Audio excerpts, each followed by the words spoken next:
And with that, a very good day to you. I hope you're all doing good. Thank you. Yeah, James, thanks. Yeah, I didn't even notice or know that today is a partner anniversary. How many years is that now? Partner, it must be 7 or something. I don't even know. Does it say somewhere how many years it's been? But I know it's been a lot. Lee, Aigulevi. Hello, Nanuk, hello to you. Dr. Fate, hi, Flydido, and Avenger, moin. And Andreas on YouTube, also Martin on YouTube, moin, Captain, who says, all right, moin to you as well. So there's one question. Do you fast once every 2 weeks? No, usually about, I try 3 times a year, depending on my schedule. Hey, Pot, Lee. So let's see. I need to get on VATSIM quickly. So what we're doing today, we are flying first of all from Houston, where we are right now, and hopefully we won't have a problem today. And then the second flight will be from Napoli to Salzburg, and we have a look at the new scenery from RD Presets Salzburg. And no, so Martin, I'm not in the development team. I quit that for personal reasons, and so I'm not sure. I heard that apparently V1 simulations. He said he posted like version 2 question mark. Now I don't know if he's in the development team or not. If he gets a chance to pre-release stream, so I have no idea about that. I know that somebody told me on stream on my Discord that apparently Amir said that, just need to log in here, that he will give 24-hour prior notice before the update is released. So we should all know at least 24 hours before it hits the service. Good. So I'm just logged in and it says automatic ATC. So there does not appear to be any controller providing clearance. Please squawk 2540 for your IFR flight Houston to Mexico. Right. Cool. All right. We'll do that later on. No release as of today. Right. Anyways, there are a few things, a few updates regarding our little app. Now, Senshai, he's absolutely brilliant. This guy's a Senshai man. So he's actually managed now to.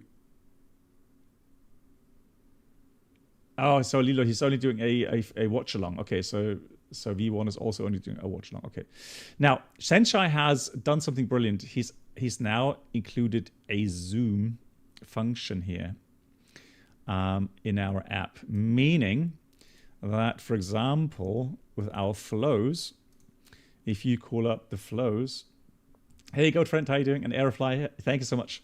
So, and on your monitor, so I'm using a 4K screen, but let's say you're doing a 2K screen and this is too big or too small, whatever, you can actually resize it now and then zoom in as well. And that way make those that text more readable. So huge thank you to Senshai for now implementing that as well. Absolutely brilliant. The same thing now goes with charts regarding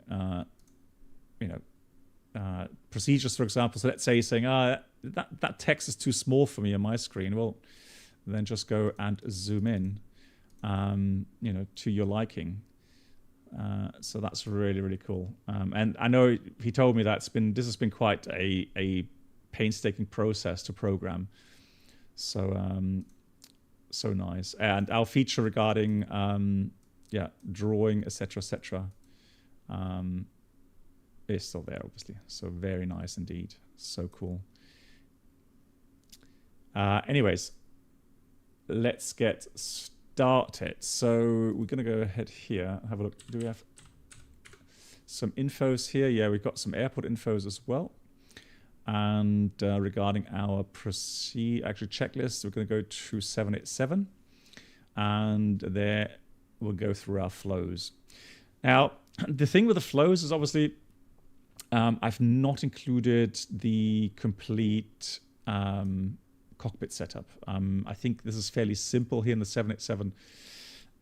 It will be fairly similar to the 777 once that comes out. So, for those, many of you know how to start up to 777. It's very similar here, so no need to really publish that. Good, so let's do the electrical power up really quickly. First of all, we'll switch the battery switch to on. Check that the center 1 and center 2 hydraulic leg pumps are off.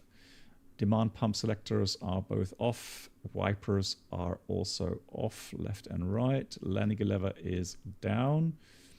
The alternate flap selector down here is also closed and off, and the electrical power now established, either external or APU. Well, we got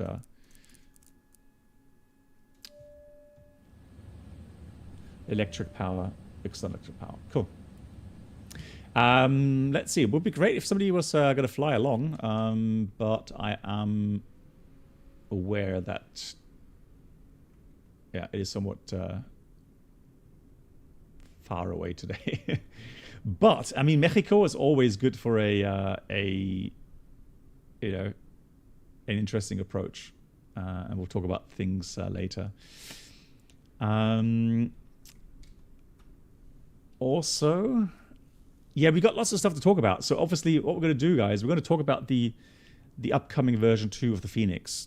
We're going to go through the video that they've posted. So lots of stuff to talk about. So we'll keep busy during the flight. It's about a 2-hour flight.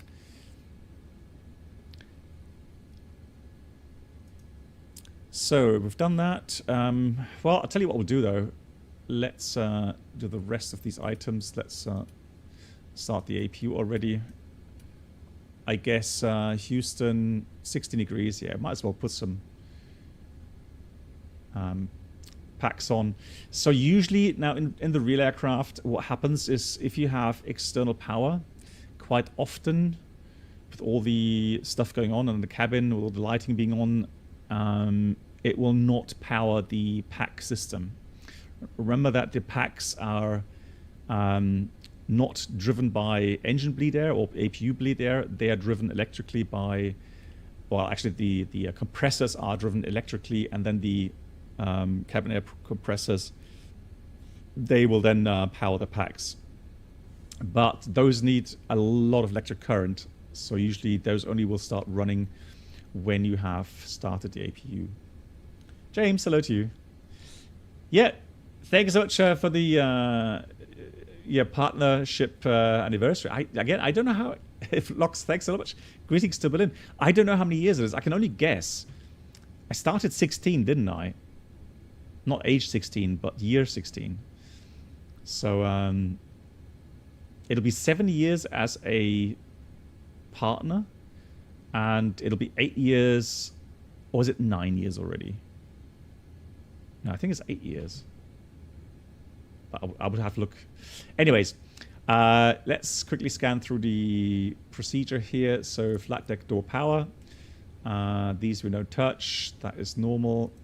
That is now the emergency lights armed. I'm going to put the window heats on. That remains as is. Seatbelt signs go on. And those don't need to be touched. Just checked. Oh, wait, actually disregard. Those remain off, obviously. And then the packs go on. Those are usually in auto, but let's place them back in auto, and nav as well. Cool. So that's already set. Main panel here, we'll put transponder. Here we'll put VHF. So VHF. That looks all good. Hey Bob, how you doing? And Cliff, hello to you. Hey, greetings to Netherlands. Yeah, thanks for watching, Cliff. How are you? Cliff, what's your favorite add-on? Since it's the first time here. And assuming you do fly flight sims. So for me as a captain, the first things I'll do is I'm going to go ahead and switch on terrain mode, ARM, TCAS, and then I'll check this panel. Normally I have a VSD here, which is not active, so I would set that. I will set anything here that I think could be useful. Let's put data here. And then we'll put flight directors on, auto thrust on, check all the values, heading, altitude, speed, disengage bar is up. All right, that looks good. The rest I'll do in a minute. Then I'll go to the side panel, check the oxygen, lighting, and then the rest can only be done once the preparations to the FMS have been completed.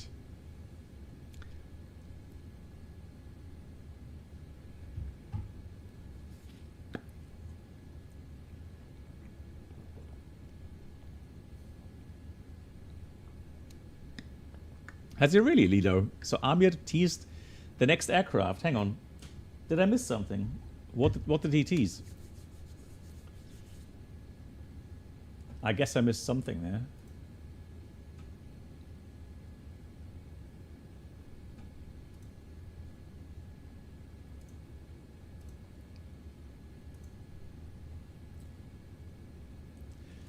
Cliff, you are flying VATSIMs.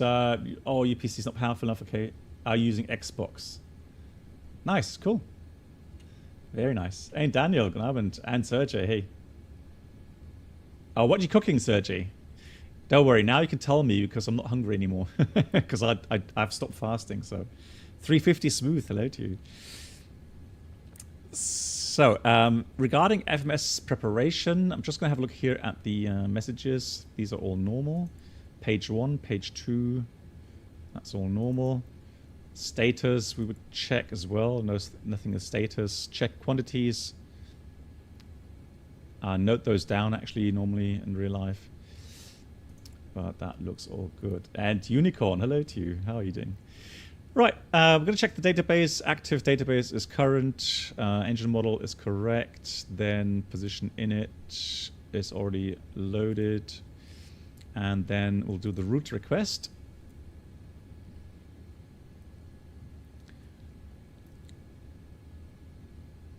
Wait until that little window appears.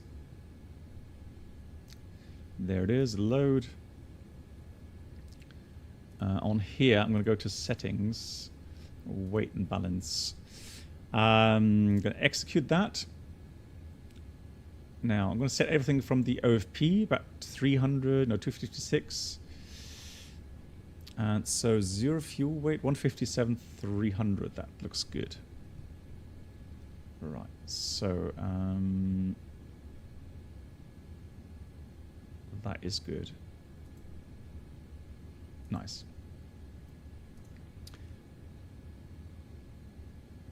GE, Daniel. And the reason being is that, as you know, in real life, I'm flying GE at the moment as well, so I'd rather just get used to GEs. And altimeter is 3025. And then something's wrong, isn't it? Oh, no, it's not. Disregard. So minus 100. So we're going to set 3025, 100 feet. Looking good. 30. That doesn't work.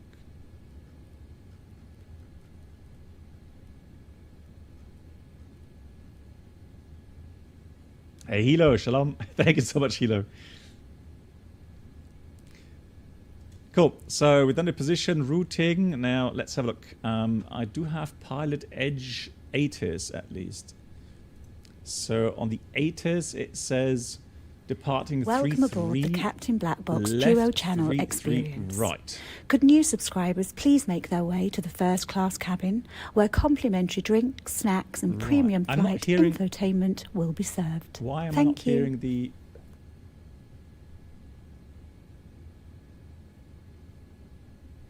alert? You guys are hearing the alerts, right? I'm not though. Yeah, I did update the some systems here. Now let me just check that. Hold on. Sound. Sound. Volume mixer.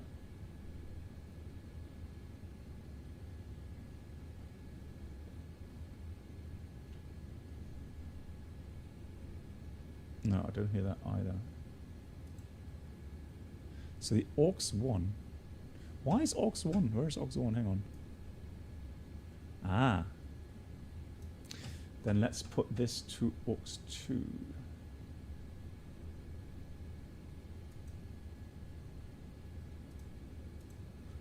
Aux 2. Let's try that again. Haha!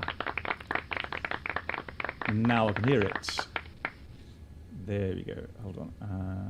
Then vPilot, also very important. vPilot voice chat is fine. And let me try it. So stream labels, Streamlabs. Let's try that as well. Welcome aboard the Captain Black Box Duo Channel experience. Could new subscribers please make their way to the first class cabin where complimentary drinks, snacks and premium flight infotainment will be served. Thank you.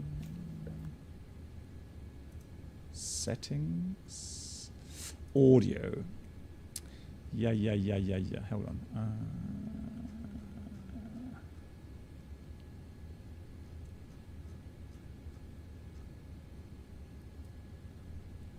Now I know there's an audio settings somewhere for me so I can hear. There.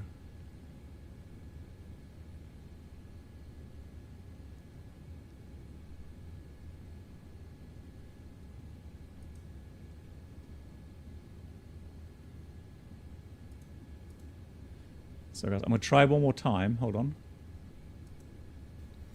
Welcome aboard the Captain Black Box Duo Channel experience. Could new subscribers please make their way to the first class cabin where complimentary drinks, snacks and premium flight infotainment will be served. Thank you.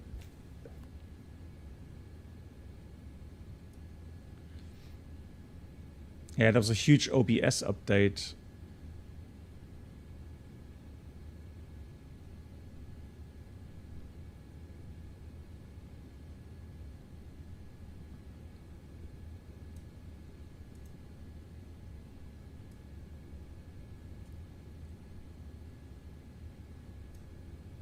Right. Anyways, so Heavy Equation 54. Thank you so much for the 3 months. Much appreciated. I truly hope that I will get this fixed. Most likely, I would have to probably restart the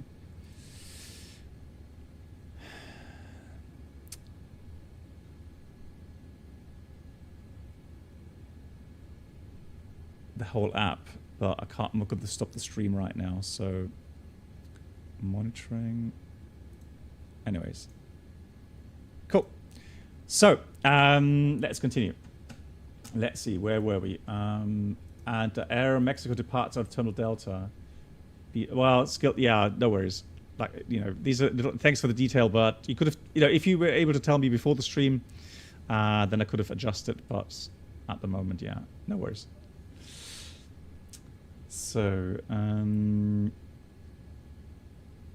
what else? So departure arrival. Oh yeah, 3-3. So we were going to have a check where 3-3 is. So Sim Toolkit Pro. And currently we're parked here. So 3-3 is all the way down there. So we're going to take 3-3 right for departure. And that means 3-3 right, heading 329, 600. And then radar vectors bottle at or below 5,000. So initial would be 5,000.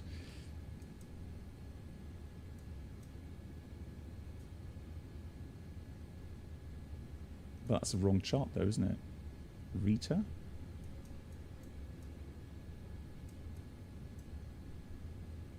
Interesting.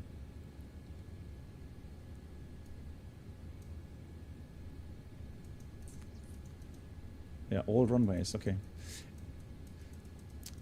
Good, so bottle is there, so we get radar vectors to bottle. Okay, cool. So 5,000 or below. That's what we shall enter.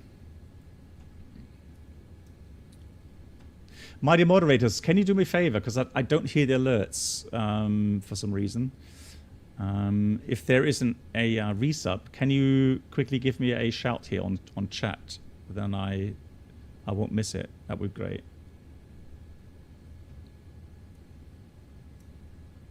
They're departing 1.5s. Let me just check again with Pilot Edge. Today's the 14th, correct? Yeah, that's where I got the info from. Yeah, they changed that. Thanks, Swap. So they changed that to 1.5. So we'll depart 1.5, which is nice because that way we don't have to taxi too long. So we'll depart 1.5 left in that case. Cool, thanks, Bob. So we'll take 1.5 left.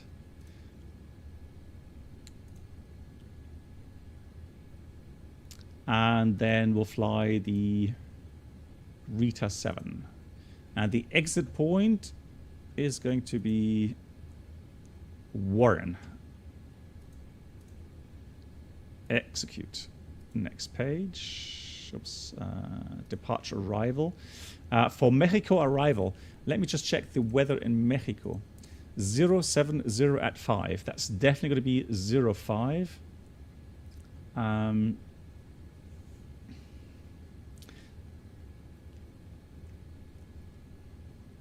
Yes, this is FS Dream Team, Washington. Yeah, correct. Hey, John. Yeah, Slip, thanks for the heads up. Yeah, departing 1.5. Thank you. So it's 390, 321.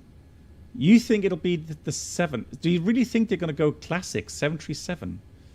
Wow, that would be a change, though, wouldn't it?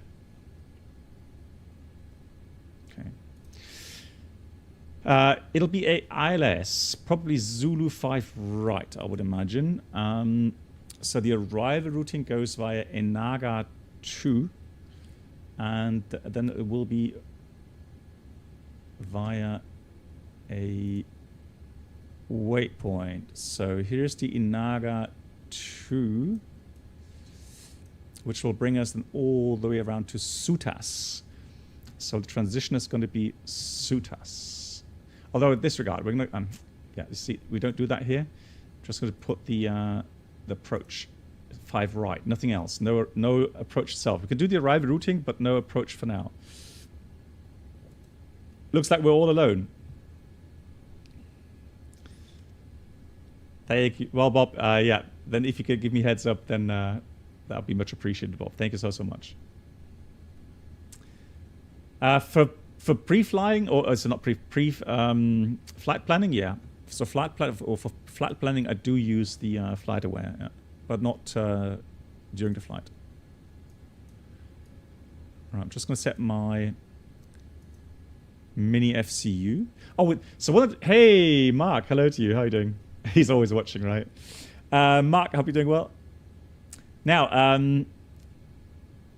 one of the biggest news I found yesterday with that video for the Phoenix version 2 was the announcement that they will be allowing native hardware support for the Phoenix, meaning whatever you have. So I, for example, have the Scalarkey, and so now we can actually get some very good drivers for the Scalarkey and full integration there as well, which is great. And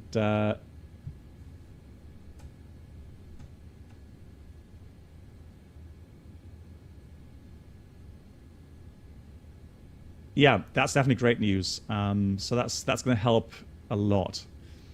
So very good. Oh, thank you, Bob.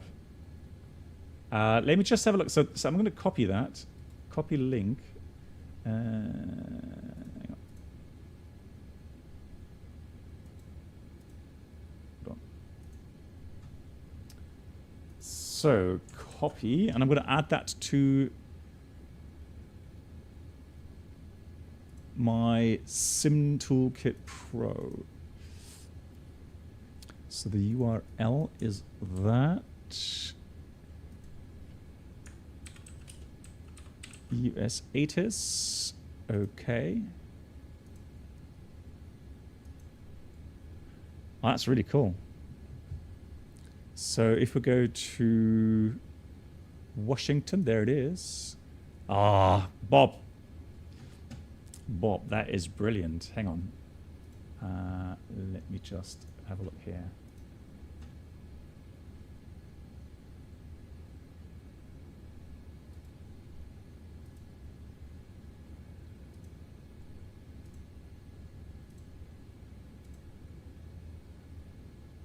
Right. Welcome aboard the There Captain we go, Black Bob. Box Twitch channel subscriber experience. Could new subscribers please make your way to the first class cabin, That was very where useful. I love complimentary that. drinks, I love that snacks, kind and of premium input. flight Thank entertainment you so, will be so much. served. Thank you. Cool. Excellent. Right, so we've got Info Romeo, 120 at 12. Yeah, winter's picked up for sure. 16 degrees, 3025 on the altimeter. And we're doing the departure 15. So departing runway 15 left we'll do. Cool.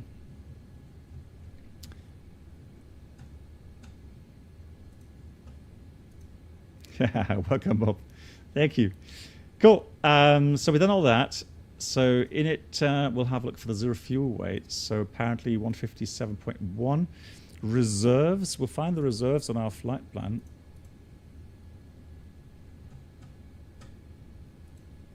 Oh, got PDC from VATSIM. That's nice.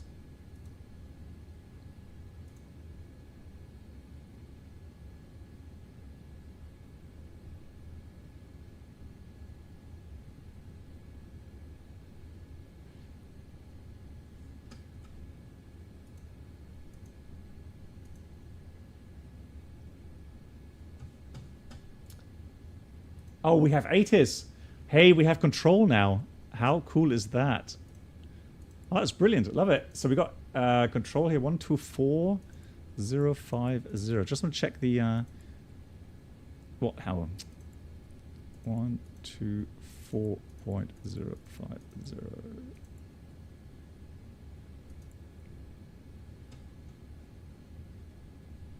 Right, now that I only have to issue that. For some reason I don't hear it.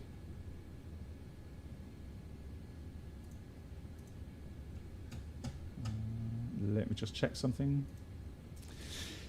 This must be one of the worst things really regarding sound setups. Whenever you have a change,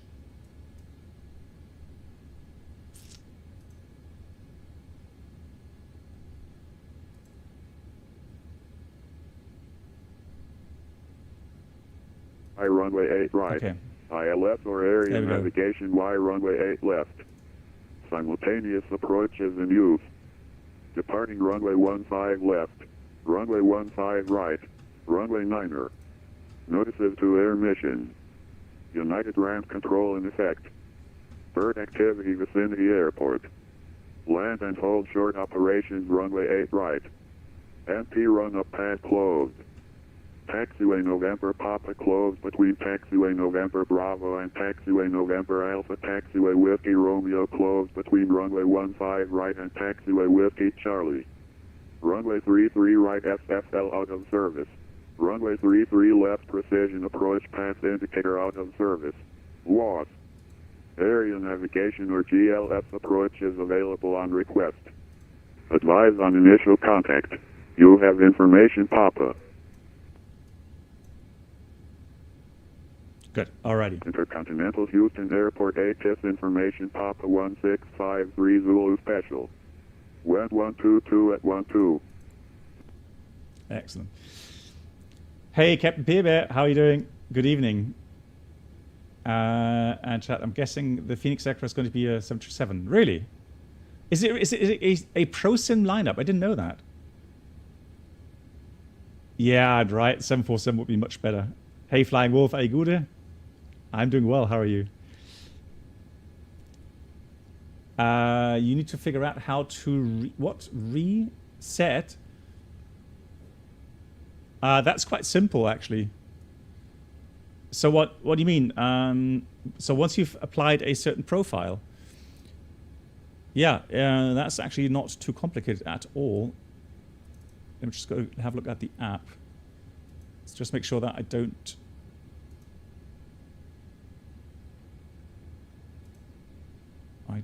spoil anything here. So where was that? That was extras, file, help, extras.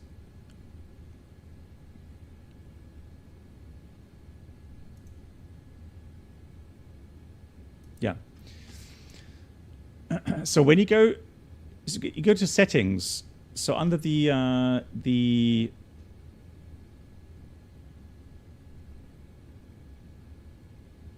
oh, actually, before I do that, so do you mean like before you or are you using the MobiFlight? Is that the problem, Andreas? Hey, Yoda, the E-Jet. You sure? Are you sure about that?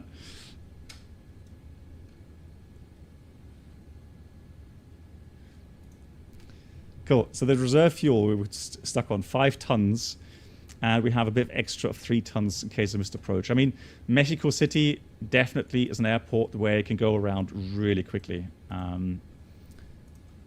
The cost index is 138 today, and we got a headwind component today. Are you joking? Thank you much, Blanche. How are you doing?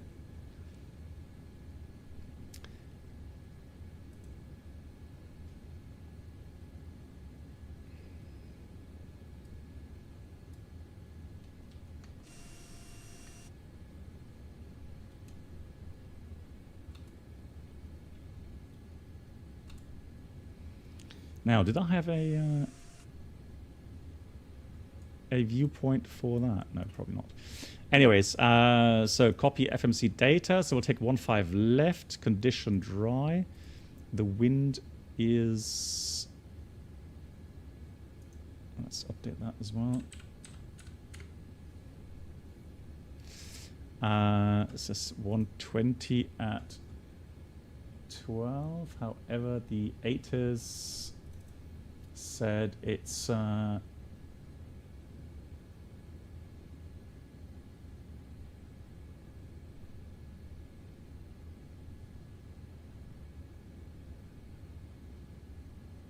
120.12. No, it's actually okay. That's correct. 120.12.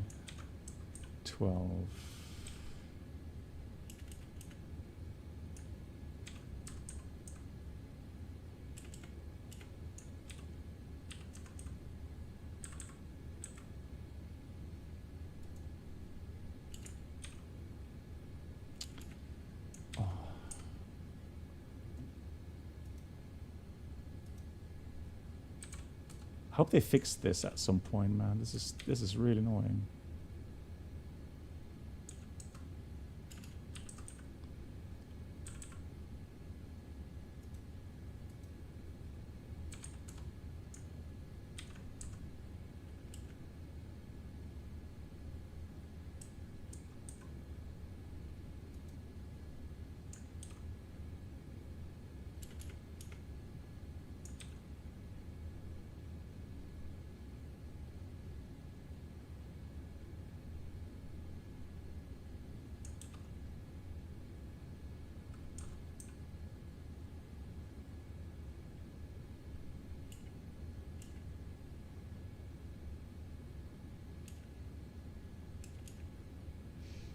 Oh, you mean we should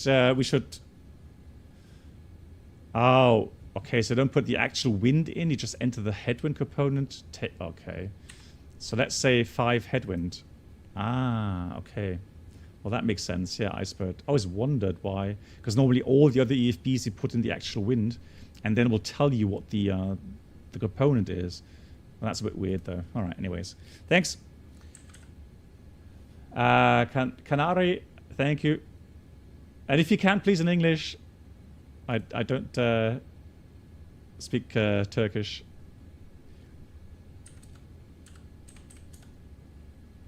So we'll do optimum. And we'll do optimum for the flaps.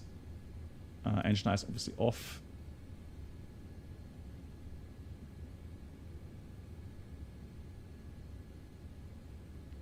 Thank you much for the anniversary wishes. Thanks so much. And Magenta Dagger, hello to you as well.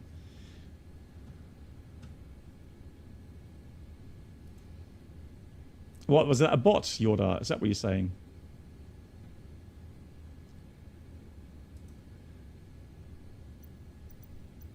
No? Okay. All right. Anyways. So 23.5 is the CG. So let's say 24. And then we'll calculate the values. It's pre-typed by Twitch. Ah. Okay. Okay, now I get it. Sorry. Cool. Okay, Yoda. Thanks. Yeah, that makes sense. Excellent. So we're going to send the output. So flaps 5, 138, 144, 153. We'll go to takeoff, accept.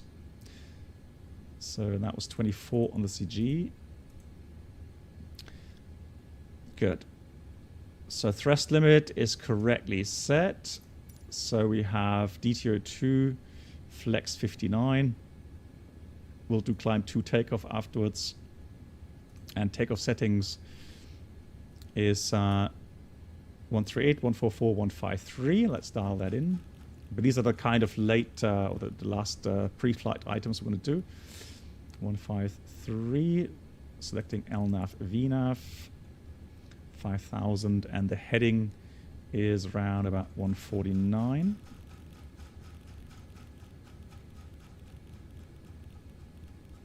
Ah, okay, Blanche. Yeah. Hey, Sim Caesar, nice to see you. Yeah, Sim Caesar. I'm trying to figure out if it's 7 or 8 years. I think it's 7 years. Or is it? No, it should be 7 years. I think I started streaming in 2016. But I'm clueless about if it's 7 or 8 years now. But it's a long time, isn't it? Sim Caesar, I hope you're doing well. Big shout out to you.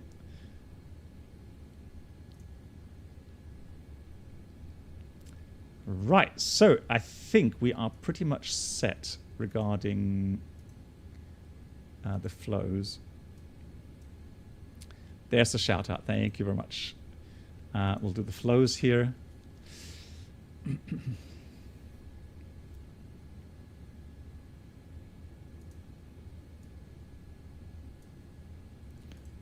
Good. So we have currently all of that set. And then we'll read the pre-flight checklist. All right, pre-flight checklist is completed. So let's get the clear. Actually, we've got the clearance. So the ACARS clearance reads as follows: call sign Aeromexico 6288 via the Rita 7 Warren Bro. Let me just check all that.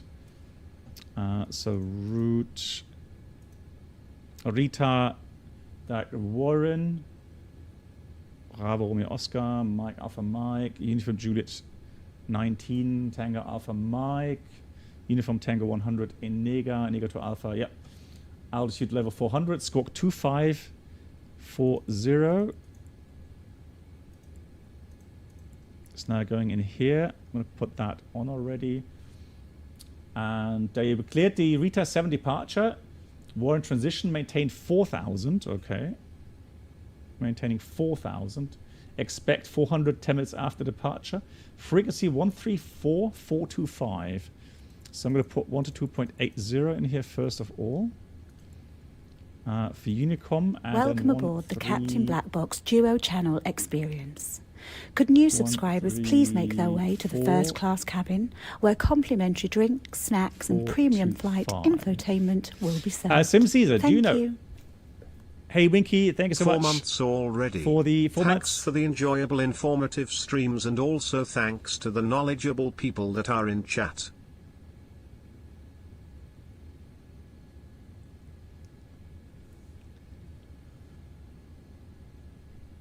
Yeah, Winky, thank you so much for the 4 months.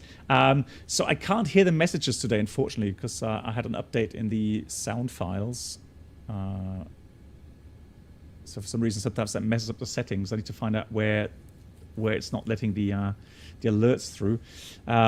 So thanks for enjoyable, informative streams, and also thank you to knowledgeable people that are in the chat. Thank you, Winky. That's really kind of you. Thank you so much. Oh, Bob. Oh, you guys, you gotta behave, you two. I hope so. Bob and Yoda, I mean. Frame generation on my 4080 is making the GPU fan spin way more than the X11. Is that normal? Yeah, I would imagine so.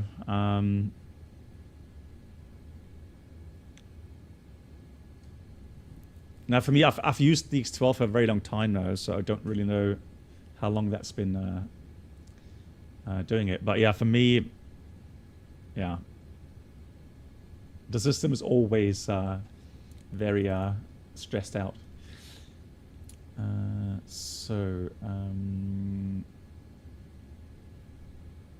Good. Now, I'm not 100% sure. It says after departure, so not for pushback or anything like that. So we'll do pushback ourselves. Cool. Then what we're going to do, we are going to do the before start flows. So before start items. So for me, I'm going to wait for the first officer so that I can move the trim. Actually, I'll disregard. So it's going to go there, there, there, there. Fuel pumps, nothing in the center, so those stay off. Beacon is going on. Recall check. Correct. Heft. Engine display is on. TCAS is on. And I'm going to set the trim. The rest of these items has already been done.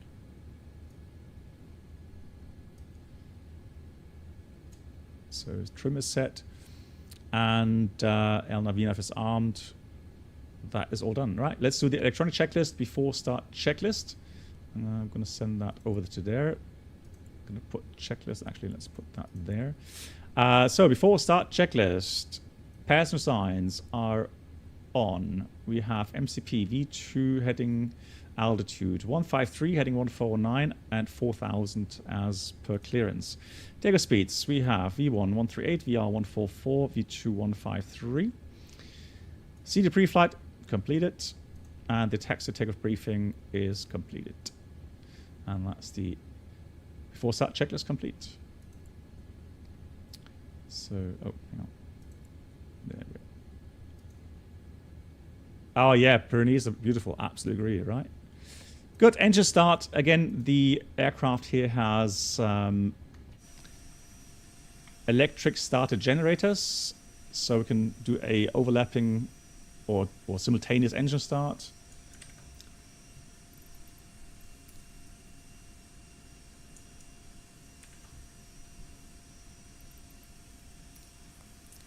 Welcome aboard the Captain Black Box Twitch channel subscriber experience. Could new subscribers please make your way to the first class cabin, where complimentary drinks, snacks, and premium flight entertainment will be served. Thank you. 4288 Heavy is pushing back. Bravo 87 Hey there. Houston. Hope you are doing good. Enjoyed the flight. Florian, thank you so much, Florian. Much appreciated. How are you, Florian? Thank you for the 15 months. Hello, Captain. Nice, good evening.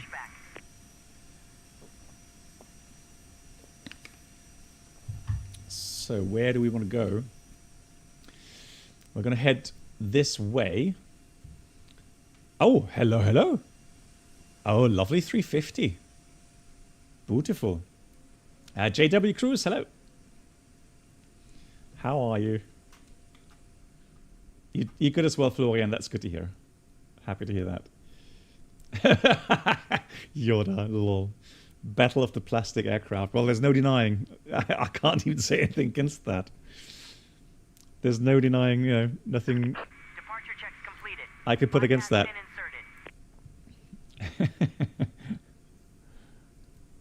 How very true.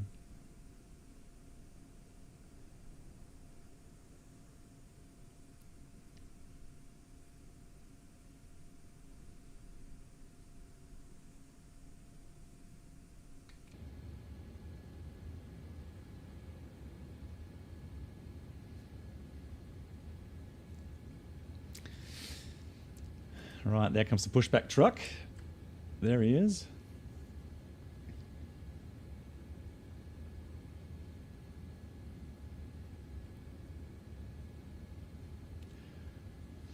Yeah, no worries. We will talk about the Phoenix version 2 release update that we saw yesterday from Amir, the Locking gear. developer of the Phoenix. So, yeah, there were some interesting points that he addressed yesterday.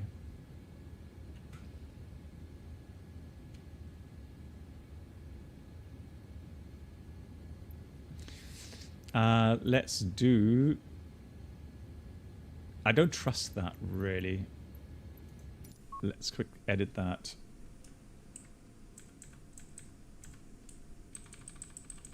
Yeah, so we do want to go here. That looks good. Exiting from editing mode. Please wait. Release parking brakes, please. Brakes released. Commencing push. All engines clear. Start at will. Cool. So as we said, it'll be an overlapping engine start 2 then 1.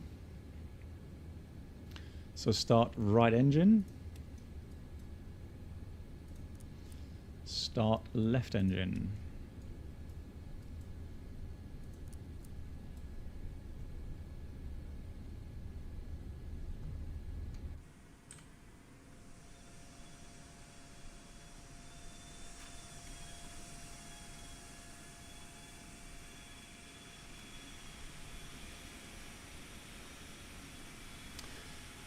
What do you think about a Dune expansion?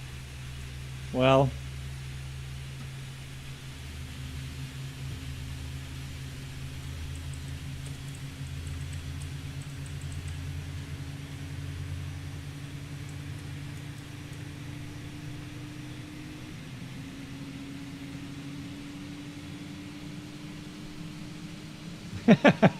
Sims, he's a...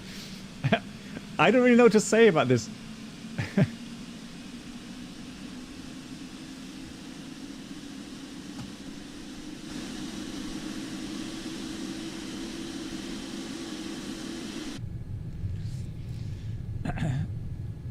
I mean, for sure, there's going to be people that will kind of like these kind of add-ons, and you know, I personally, I will not use it. It has nothing for me. It has nothing to do with flight simulation on Earth, right? So, yes, Lilo, go ahead. You are a member, sorry, a subscriber. You can definitely post the link. Yeah, go Waiting ahead. your confirmation for a good engine start. What sound pack? The one you get with the downloader.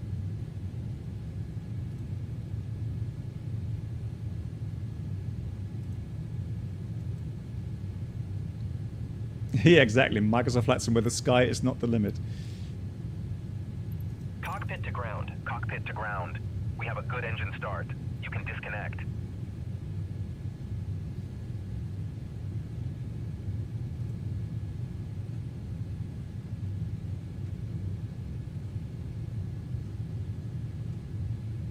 Right, for anybody that's interested in the changelog of the SU-15 beta, go ahead.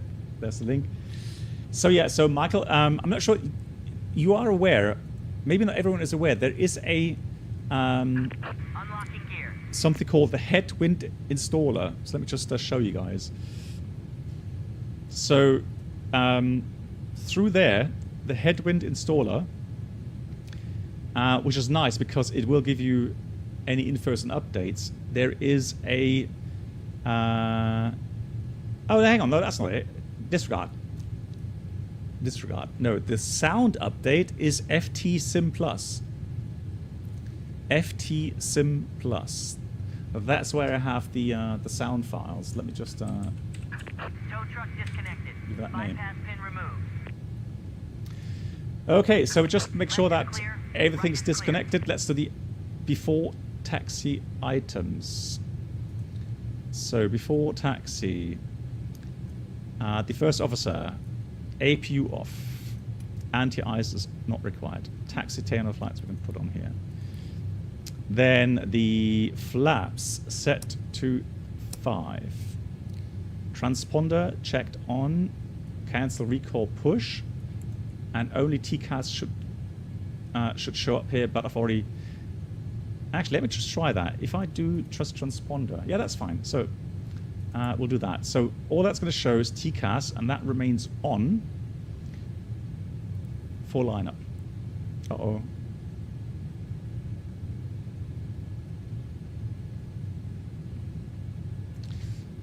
No, I guess I'm going to be stuck here for a while. Then let's do the electronic checklist. Before taxi checklist. Before taxi. So everyone is gone. Yeah. So anti-eyes is off. Recall checked. Flight controls. Let's do that quickly. 2, 3. Just make sure that everything's working freely. Checked. Ground equipment clear. APU is off. And that's the before taxi checklist completed. So wonder, it's a beautiful aircraft. Question is though, where is he pushing to?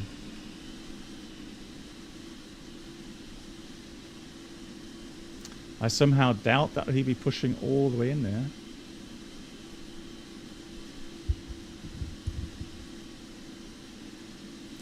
Yeah, Frankie, the same for me. So I know that I'm not going to be able to really use it much, and so I'm not going to bother flying with it. The 350 has a nose in the air. I guess that's because it has a pushback truck that lifts the aircraft up, or the nose gear up. Huge changelog. Yes, it is. Yeah, but only for the Houston Center, 777 Bob. And on the departure clearance, it said after departure, contact. Oh. Whoops.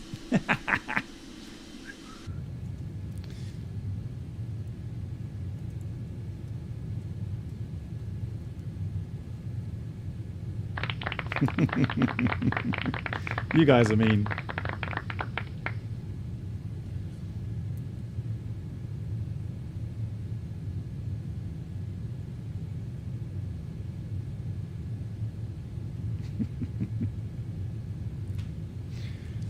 Houston Center, good afternoon from Air Mexico 6288 Heavy. Air Mexico 6288 Houston Center. Yeah, apologies, I read your message a bit too late regarding push and start. We've already pushed back from Bravo 87, ready for taxi. Air Mexico 6288 from spot 8, runway 15 left, taxi via November Charlie, November Echo, Whiskey Whiskey. Via November Charlie, November Echo, Whiskey Whiskey, holding point 15 left. Thank you, Air Mexico 6288 Heavy.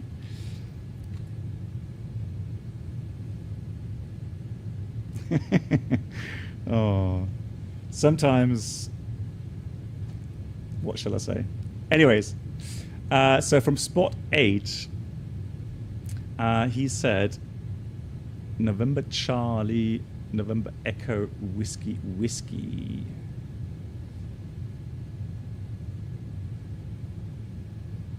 I just need to find Echo. Oh, Echo is November Echo. Oh, there. So that's November Echo going down. So I'm going to go on November Charlie until we hit November Echo and then Whiskey Whiskey. Cool. Now, I don't know where he's pushing to.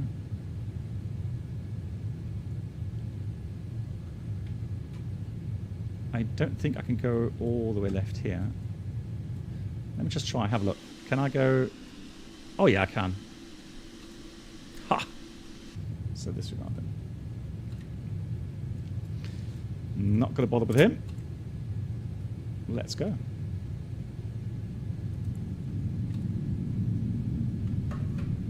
Southwest 981, leveling 4000. Southwest 981, radar contact, direct hook, climb and maintain 12000. 12000, direct. Florian, you just bought the Bravo 3rd Quadrant. Do you use the original Bravo?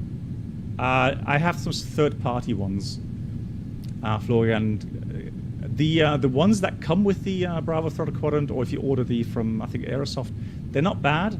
but I have custom-made ones. I've been using them for almost 2 years now, and I got it from Etsy.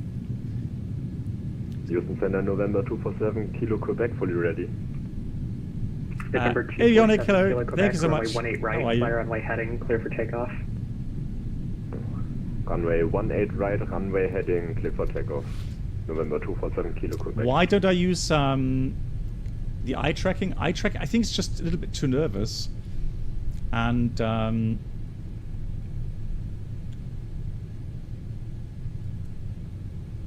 Singapore 48 Heavy, requesting taxi from spot 10.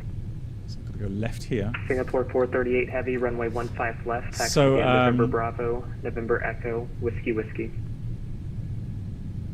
And so, November Bravo, November yeah, Echo, so I and Whiskey Whiskey for yeah, I runway don't bother with 15 that. left, Singapore 438 Heavy. In DCS, I have track IR. But here, I guess in Microsoft Flight Sim, you would use it. Southwest 981, climb and maintain flight level 390. Dial it down a bit. You would use that for VFR flying, really. Because if I used the track IR now, it would be very kind of, you know, the head would be moving around a lot. And I think for the viewers, that's usually not such a nice experience.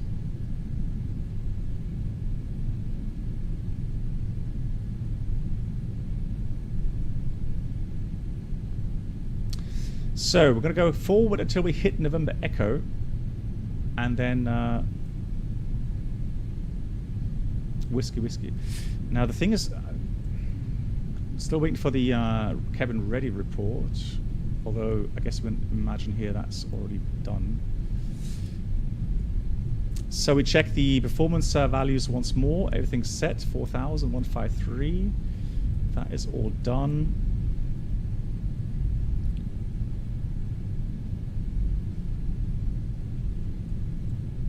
So here is going to be November Echo. Slow down a bit.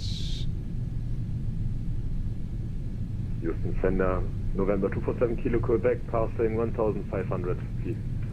November 247, Kilo Quebec, radar contact. And then we'll turn right again. So let's do the before takeoff checklist. Before takeoff checklist complete. Checklist complete. Thank you so much. Nonkel, thank you. Very kind of you.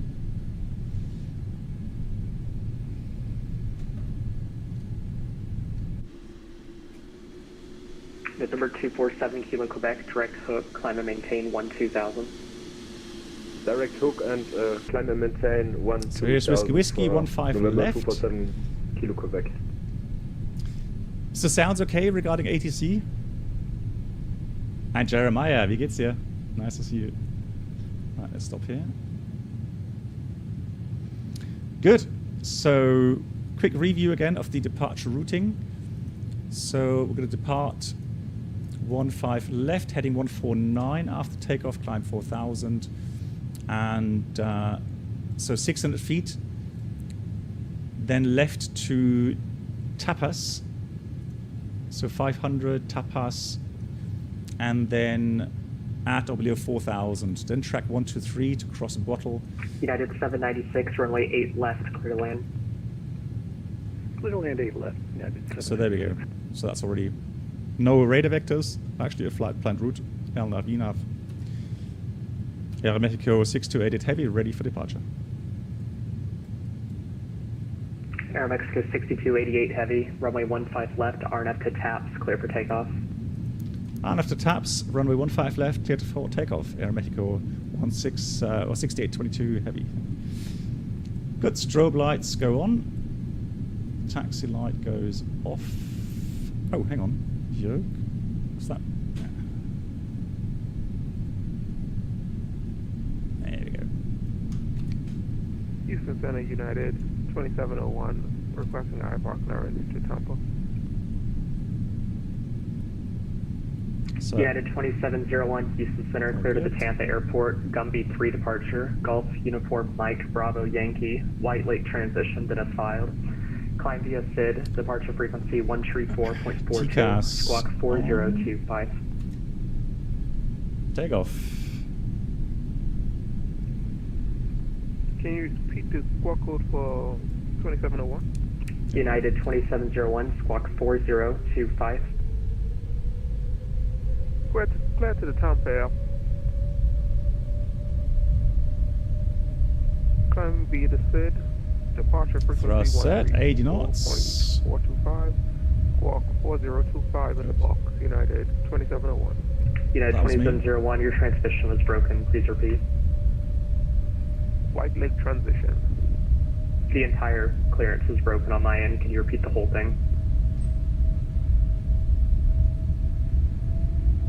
United 2701 clear to the town pair. Right, the acceleration is very slow. I'm going to go ahead with max thrust. I think I messed up the system a bit there. 4.425. V1. 4025 in the box. Rotate. United 2701. United 2701, read back correct. Houston information, Papa correct. Oh, right push here. start. We'll get Papa on board and we'll call for push and start. United 2701. Got thrust ref, enough speed.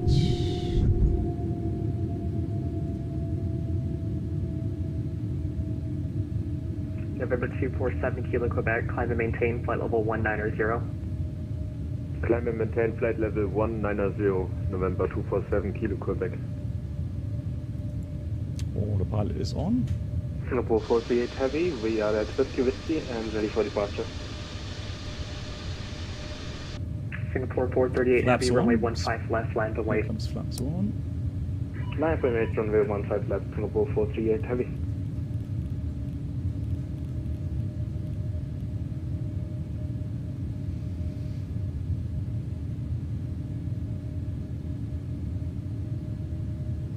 And flaps up.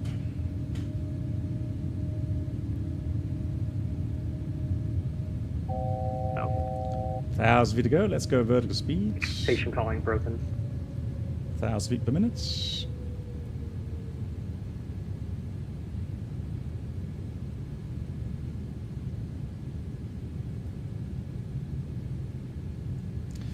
So gears up, flaps are up.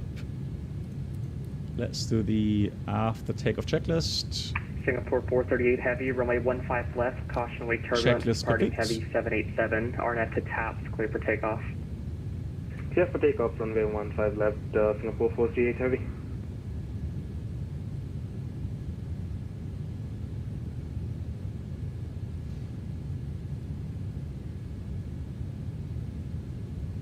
Out.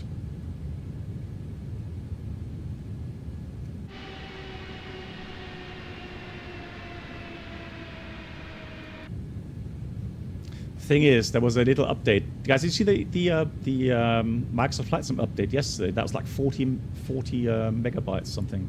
So really, really small update. But I'm sure, yeah, it killed my game filters again. Oh, it didn't. UPS 312, descend and maintain 4,000. Just changed them. It's on a 4,000 UPS 312 heavy. That's it. It just looked different. That's something I noticed. Less sharp.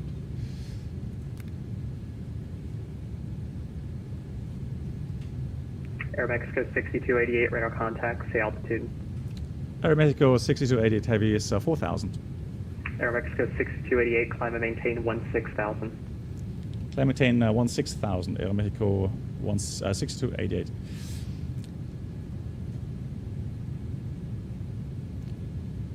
Alright, let's go back to VNAV. And then we'll click on that once. So thrust ref VNAV speed 16,000. Singapore 48 Heavy, passing 2,200. Yeah, it is a bit Singapore 438, radar too contact. purple, right? Yeah, you're right.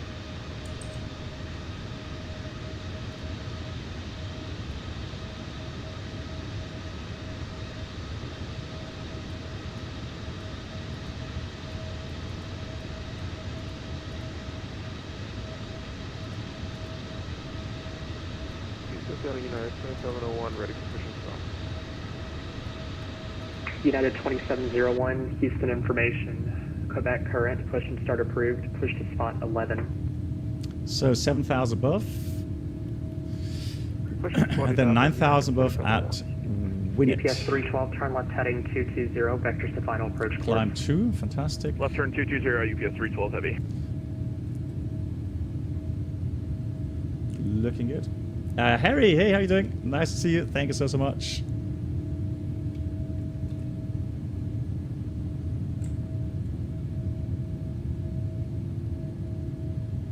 But I think the rest regarding the purpleness or the strange, that's the ground color per se.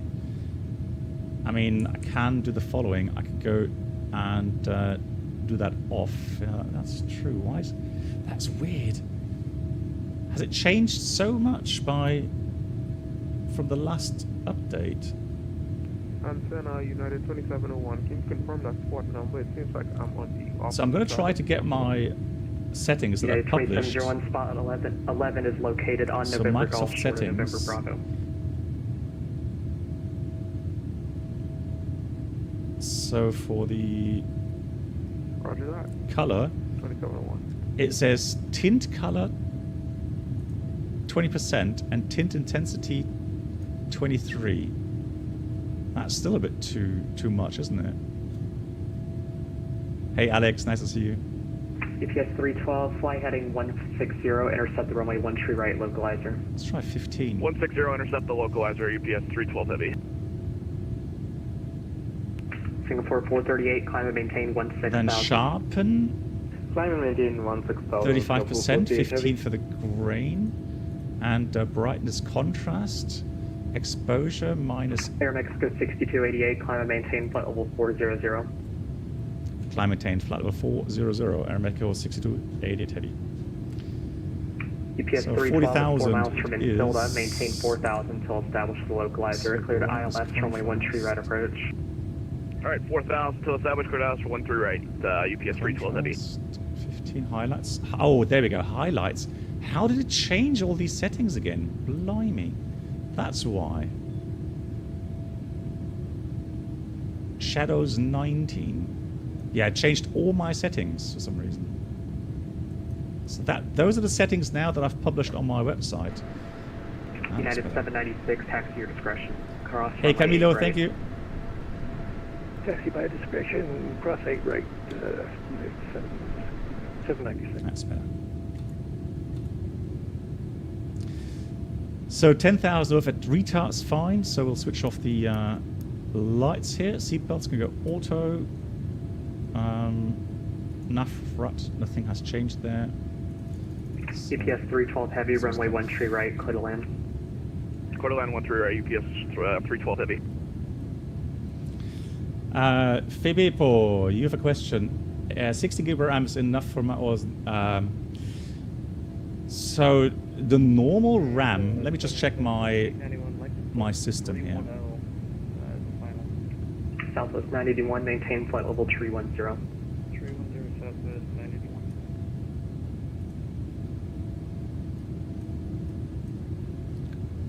Singapore 438, climb and maintain flight level 380. Flight level 380, Singapore 438 heavy.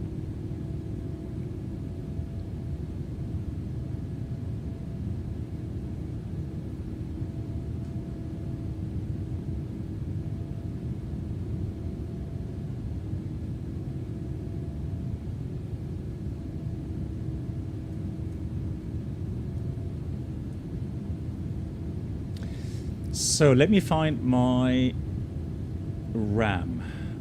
RAM.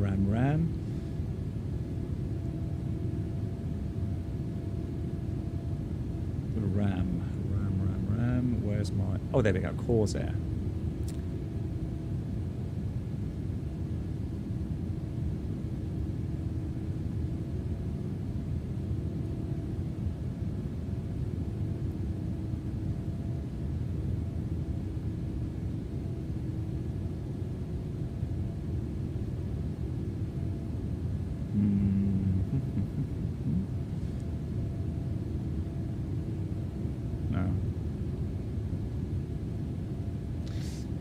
What's the best program to show? Hang on. Under the Windows tab, I just said Task Manager.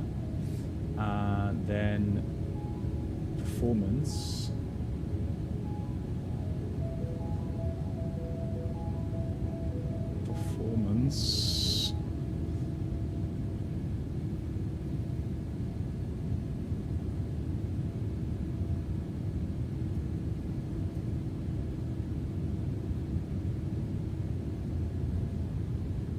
So that's CPU, memory.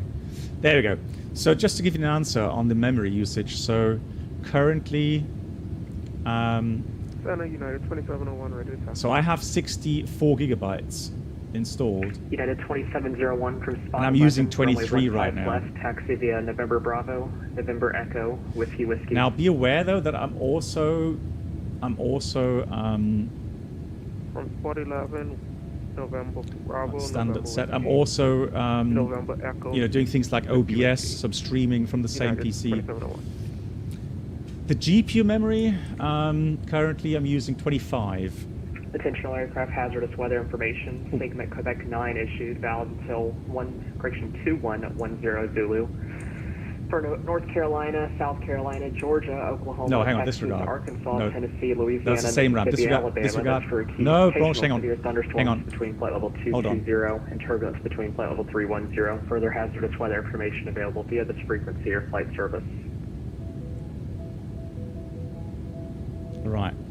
So GPU. So I have 25 available.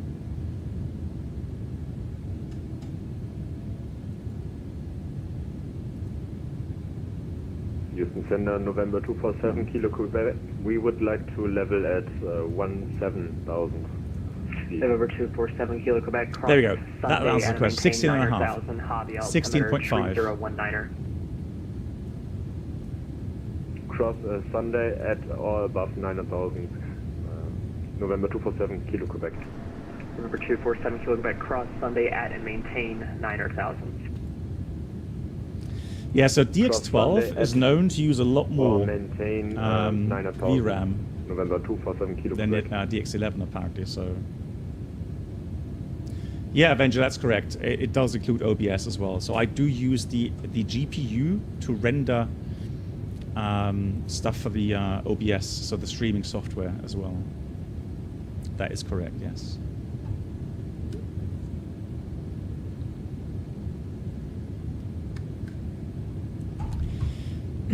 In case you have been wondering, where are we flying around? We are flying around here. So we're going along the coastline towards Mexico. EPS 312, welcome to San Antonio. And then on the eastern we're on the coast. northeast side, closer to the approach on a 2-2 there on the east side for United. Christian at UPS Along the eastern coast of UPS 312 heavy taxi to East Mexico Cargo via towards November Tango. Cross the runway arrival 12 right at routing. November. Cross runway 22 at Tango. And we'll do the lovely approach into Mexico. All right, November Tango, cross Dennis. 13 left, and then cross 22 at Tango for UPS 312 heavy. Camilo, good point. We can talk about that. So let me just find that flight, shall we? Interesting flight indeed. So, flight radar 24. Do you have the flight number, Camilo, by any chance? KLM, which flight number was that? 1551, Houston Center, radar contact as reported. That way I can find it quicker.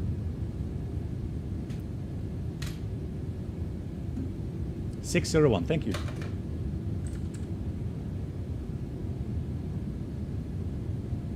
Was that from yesterday or 12th February? Yeah, oh, 12th of February. So let me find that. Recent.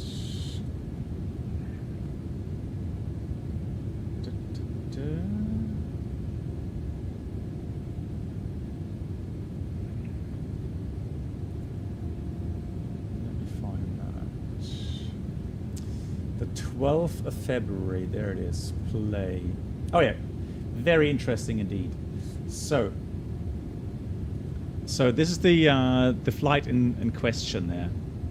So 787-10, and so what they did, they departed, and then they did one. It wasn't a holding pattern. It was just a 360. That's all that is, a 360. And then they went over Iceland to Greenland, and here suddenly they turned around and flew back to Amsterdam. And apparently the issue was issues with with toilets, the toilet system breaking down completely. So the first 360, I can definitely say that looks to me very much like a sequencing thing, where they, yeah, I think they were just trying to sequence some stuff. Yeah. Now, so I've actually had an issue as well with the toilet system. So think of it this way: the toilet system, so the flush system, is connected in series, if you like. So left side, right side. So it's not uncommon if somewhere on the right hand system, let's say, something gets clogged up, that it has a knock-on effect on other toilets, or some other system error that can cause the one of the complete side then being inoperative. However, to have all of the systems, so all of the toilets, or just one toilet remaining, would be really strange. That's a good problem. Let me just try and get my FCOM, and we'll check. United 2701 ready to go. If that is part of the United 2701, runway 15 left, RNF to Cartman, clear for takeoff. RNF Cartman, clear for takeoff, United 2701.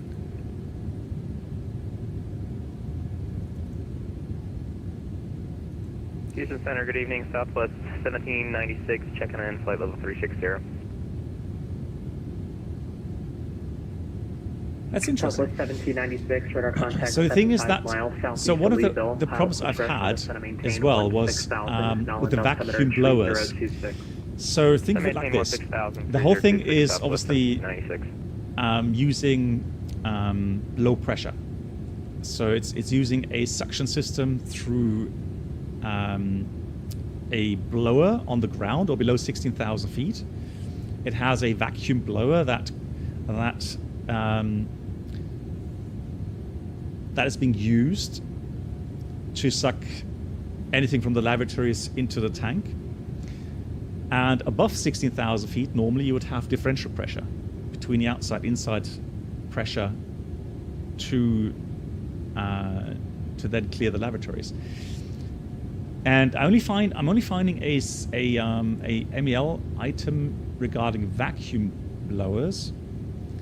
So that just means that the galley sinks and lavatories affected by inoperative vacuum blowers are not to be used on the ground and flight altitudes below 16,000 feet.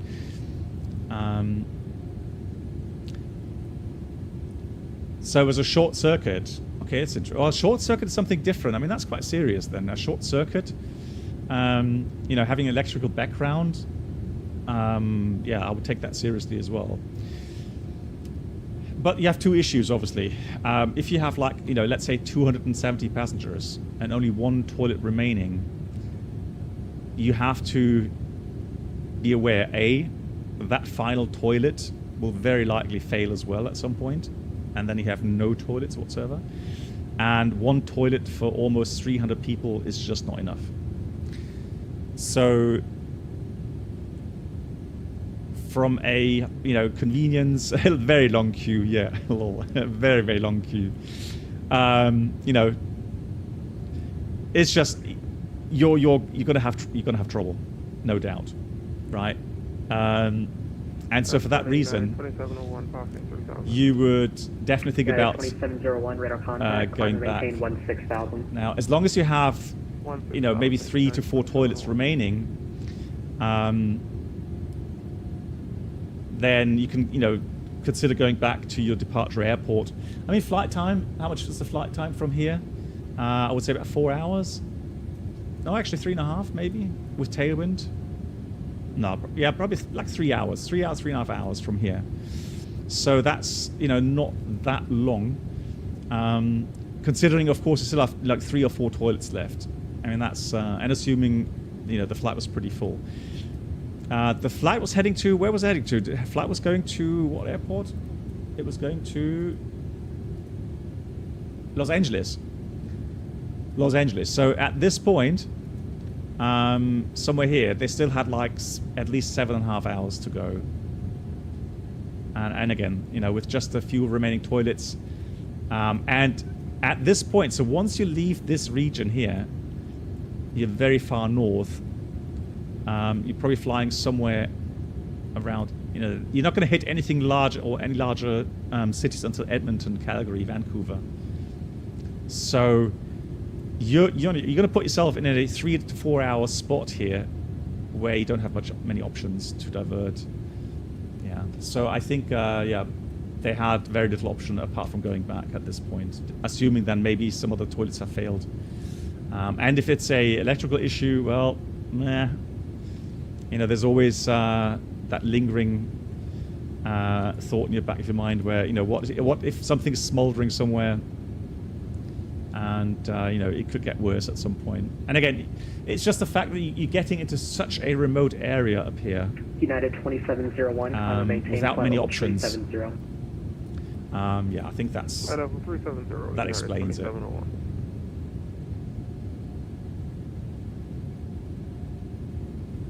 Right, 2,000 feet to go. We're just going to go to the cruising level, guys, and we're going to have enough time to talk through the video that was published yesterday from Phoenix regarding version 2. One thing I can cover already, because I've been asked that on my Discord regarding fan blade icing. Now, I want to say, yeah, Camilo, pleasure. I want to say that I find it fantastic that a software or a aircraft add-on maker goes through the lengths of programming icing and actually having consequences. I love that feature in the FS Labs, so I'm really, really, really impressed that Phoenix developers have gone that far to simulate fan blade icing. Now, I wish, so if I was, you know, able to, you know, ask them for certain priorities, I wish they would have done actually normal wing icing. Why? Because fan blade icing doesn't actually happen that often in real life. I know that there's a procedure in you know, always been quoted when you're taxiing around on the ground. Temperatures below 3 degrees, or actually when you start below 10 degrees, so below plus 10 degrees Celsius, you would already switch on the engine anti-ice as a means of avoiding icing. You just have to understand that switching on engine anti-ice on the ground does not, and I say it again, does not keep you from having fan blade icing. All right, these are two different things. So you have ice buildup on the edges of the engine, out enough speed, everything's set, level 400. Looking good. Enough path. So, so you have to differentiate between fan blade icing, which is normally found more towards the spinner side, but quite often actually behind the fan blades. You'll be able to meet the crossing restriction at Sunday for 9 or 1,000. So you may see it on the leading edge of the fan blades, but very often behind the fan blades. That is one thing. That's fan blade icing. The anti-icing only prevents build-up of ice on the cowling. Right? Two different things. Now, why is it important to prevent ice buildup here? 1796, turn right, well, imagine if ice built up very slowly on the cowling and then breaks off. Yeah, and the probes. Yeah, I agree. The probes are also heated. Yeah, those things here for engine performance parameters. All right. You also have some probes in here as well. They are important, I agree. Now, nevertheless, if you have a ice buildup on here, and then suddenly you have larger pieces of ice break off, and those larger pieces being sucked into the fan blades, that can cause a lot of damage. All right. The fan blade icing has more to do with the airflow through the engine. So you can have the ice, and it's a very, very, so if you ever witness fan blade icing, and again, you would normally not always see it. You would have to reach in and feel behind the fan blades to feel that buildup. That ice can be very sticky, and it's going to be very hard to remove, quite often only by either a very high RPM 1796, engine run-up runway 20. or through warm air runway 20, Southwest on the ground. And what happened in the last couple of years is actually on the ground, they've devised something where on the A320, for example, they would take warm air 247 Kilo Quebec, from the approach runway 4. If I have information, Charlie.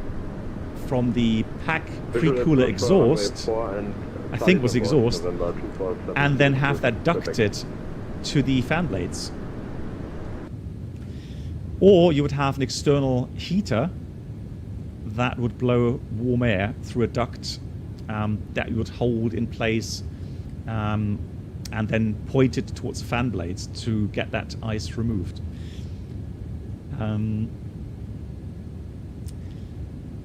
No, so Berg, it's engine anti-ice. You would switch on always on the ground and in a flight if you have visible moisture.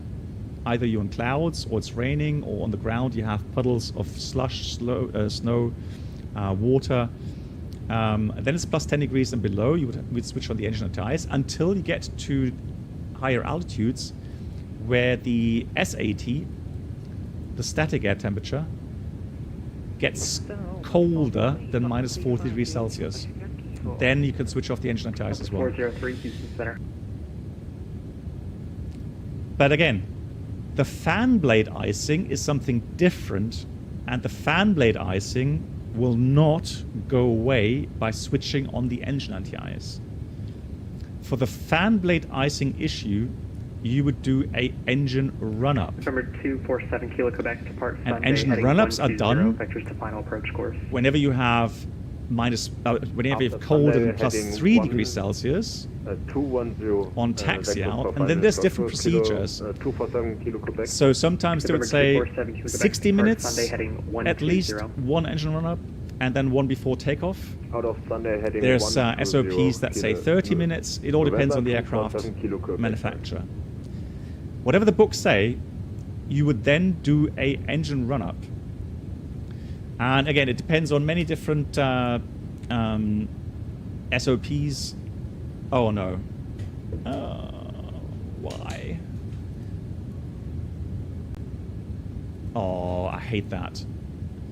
We have to go back to online mode, guys. You have to remind me.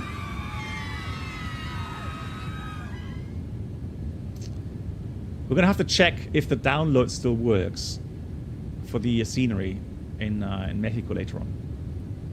All right.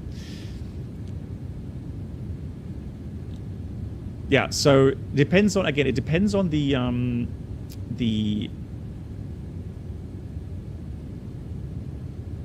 SOPs. Southwest 1796, turn left heading 290. Left 290, Southwest 1796. Southwest 1796, descend to maintain 5,000. Hey, Anand, thanks so much. 5,000, Southwest 1796. Oh, it was you that is with the Singapore Airlines, Anand. Thanks for joining the flight. Thank you very much for that.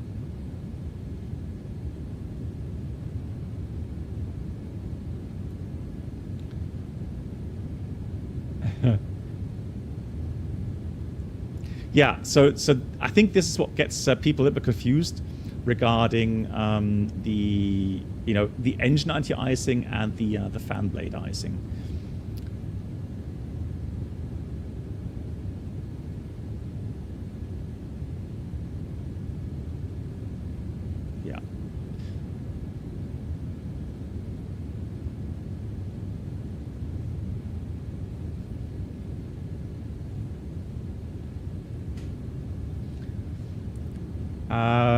HJ says, a few weeks ago, my flight had to return to the warning on the engine anti-ice system. It was hard. Yeah, I mean, again, if you're flying into known icing conditions, yeah, you need to have your anti-ice working. And Stefan says, you're flying on this beauty a few days from the UK to Costa Rica. It's your first time on the Dreamliner. Yes, you're going to love it. For the passenger point of view, beautiful aircraft, very comfortable. Oh, yes, so Baby Boeing, hang on, let me just... There we go. So Baby Boeing, thank you so much for the for that. And that's quite heavy. That's a really heavy... let me just...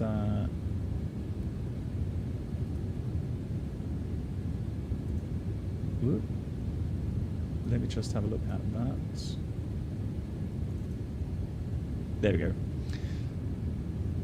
Now that is definitely some very heavy icing. Wow, where was that? Yeah, so Wings 867. So Baby Boeing, your experience as well as a pilot. Echo Sierra, cross runway 11 at Sierra. When do you see this kind of icing happen most often? 20 via Echo Sierra, cross 11 at Sierra, Spur engage 7. Yeah, so front of the blade, so the front blade, we don't see the front part here, but very often, exactly that, the front part will be clear, and the rear side, that's where you have the icing. Yeah, it is working. I just gave to someone else about 20 And again, you minutes can ago. only get rid of this ice if you do the ice shedding procedure where, depending on the aircraft, you would put, what, 70% N1, and leave that running for like 30 seconds or 15 seconds, again, it depends on the aircraft. To have that ice being shed so that the fan blades become clear again.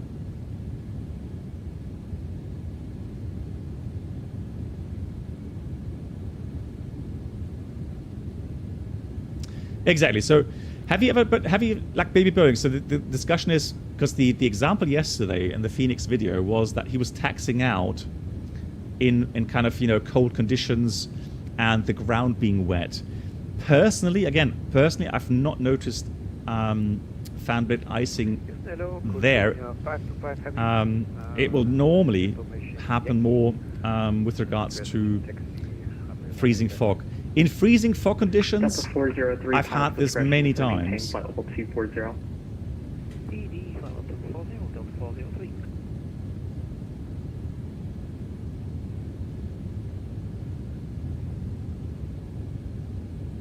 Charlie Oscar Lima, Charlie Oscar Lima 525, heavy, runway 18 left, taxi via Golf 1, Golf Bravo.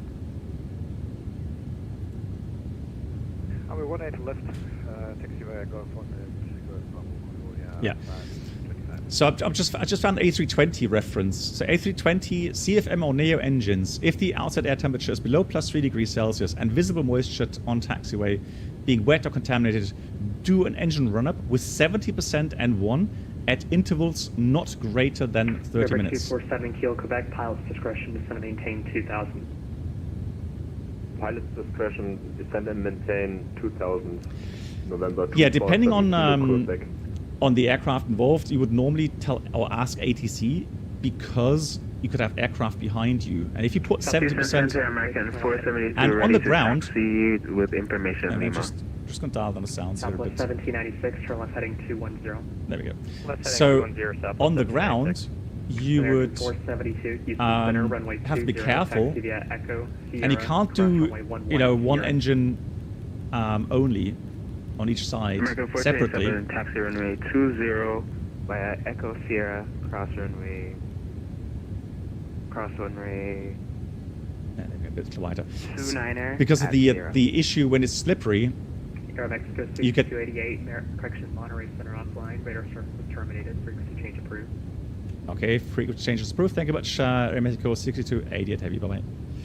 Singapore 438. There we go. Okay, so you can't do like 70% on one engine only, because that can get the aircraft into a slip. So yeah, you have to be careful with doing that.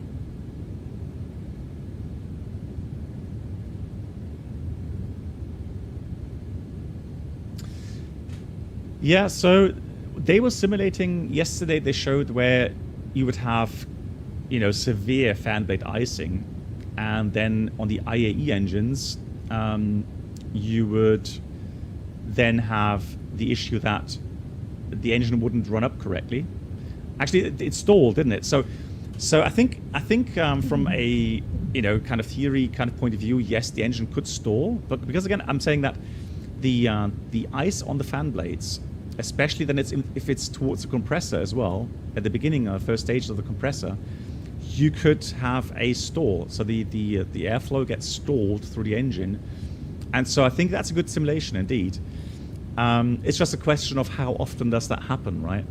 So I'm a bit worried now that whenever you taxi around now, at airports that have like freezing point temperatures, wet taxiways, then every time you're going to be faced with fan blade icing. So you would have to do that every time before departure. And in real life, what we do, if we need an engine run-up before takeoff, we would let ATC know.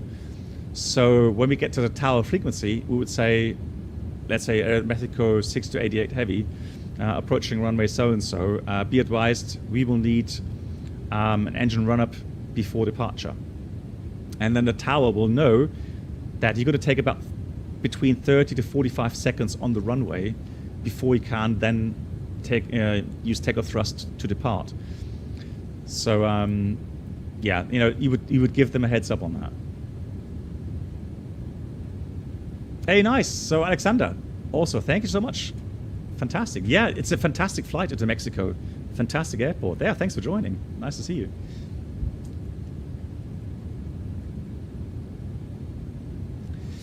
So Baby Boeing says there's been cases on the APU on the Neos that had an auto shutdown in freezing fog. Yeah, I can imagine that, Baby Boeing. Yeah, I can imagine that as well. Yeah. Really, Krishu? Did you really try that? Lol. Hayden, hello. How are you?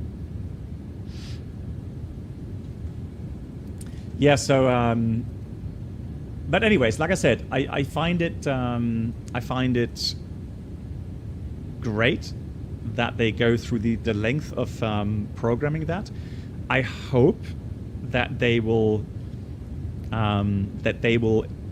program leading edge icing on the wings, including the performance issues then, because that would then match the FS Labs, because there. Yeah, you had that feature as well. And also, the reason why I liked it was because you had to monitor the icing pin. Whenever you had icing conditions or possible icing conditions, you had to monitor the ice buildup on that indicator, which is great because that's realism for me. So again, hats off for them for programming that. Some cool things. EFB. I like the new EFB features they were showing. It did look sharper, didn't it? Better performance, so more responsive, fantastic. Some more features regarding QRH, so the quick reference handbook stuff in the EFB, very nice. Performance calculator being updated as well with regards to intersection stuff, where you can actually make your own intersections. Also very nice.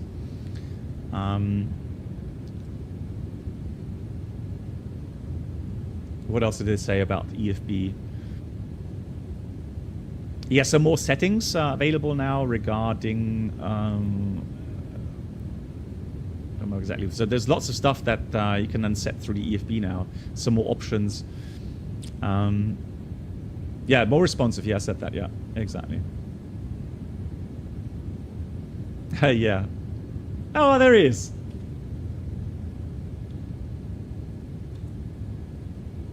Abia, how are you doing? So in the video I created, similar incident that happened in 2004, where the visibility was good, no freeze spot. There was a lightly blowing snow at roughly the same temperature. Don't forget the aircraft was also set on the ground while loading up, taxi out, and then finally on the threshold for quite some time. For what's worth, the engine eventually shed the ice and ran up to power. It was just really asymmetric. Okay, cool. But I mean, like I said, I like the fact that you guys went through the length of programming that. It must have been quite difficult to do. But you know, I can only quote from my real world experience where you have your operational procedures, and yes, we would do an engine run up, you know, plus 3 degrees and colder, the ramp being contaminated, you would do an engine run up before departure, absolutely. It's just that the worst fan blade icing I've ever witnessed has literally always been in freezing fog conditions. Yeah.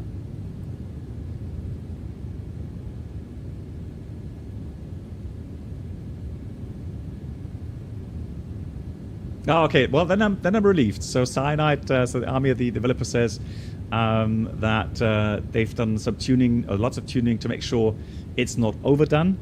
So they have taken into account a lot of stuff like humidity, precipitation. So it's quite rare for it to happen that badly. Nice. Okay, so that makes it interesting, meaning that you will have to monitor the situation on the ground on taxi out, and then it is advisable to do an engine run up, as it says in the SOPs, before departure. Otherwise, you may run into some bad some bad response on the engines regarding engine stall, etc. Cool, excellent.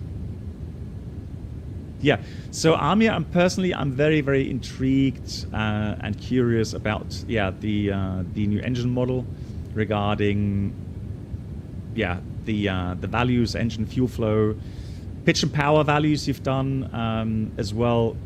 So that's something, you know, that I've been commenting on that, saying, you know, those have been unrealistic, but I understand the problems behind that. And so now, yeah, great to see that those things have been changed. Oh yeah, and that reminds me. So one thing that I did see in the EFB, the failure stuff now being in the EFB, making it a lot easier to find certain failures to program than with certain conditions. Yeah, so I'll definitely play around with that as well. Yeah. Hey Brett, nice to see you too. How are you? Yeah, so IAE engines, absolutely. Very much looking forward to that as well. We'll give more and more options.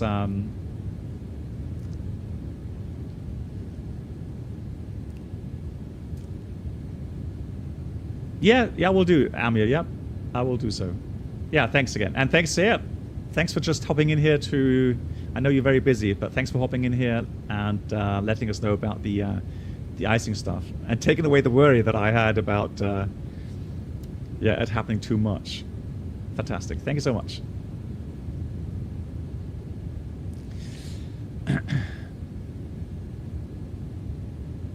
Well, random failures, definitely a nice feature if you're into that kind of thing.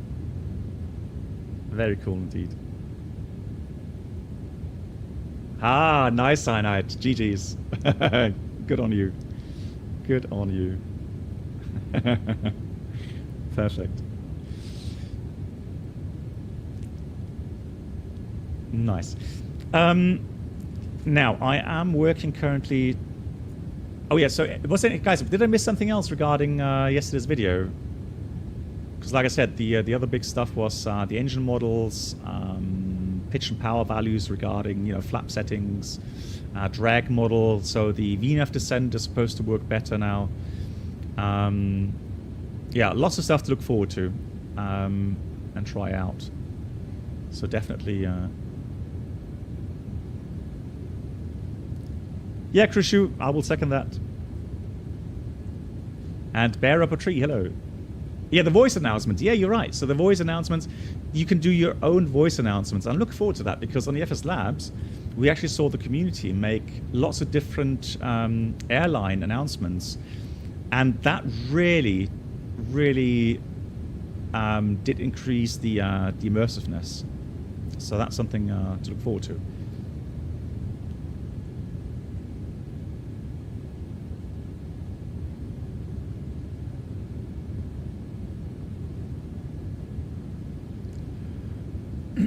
Scotty, hey Scotty, happy is it? Oh, it's Valentine's Day. Yes, you're right. And happy Pancake Day. Thank you so much. Yeah, happy Valentine's Day. Oh, that's really kind, Scotty. Very, very kind. And Philly, thanks. Yeah, I know. Again, that completely hit me by surprise today regarding the anniversary of my partnership with Twitch. I can just imagine it's 7 years, I think. So, yes, you're right, John. Yes, it's better GCX integration as well. So a lot more automation. Very nice indeed as well. Yeah. Philly, well, that only the developer will know. For us, we can only speculate.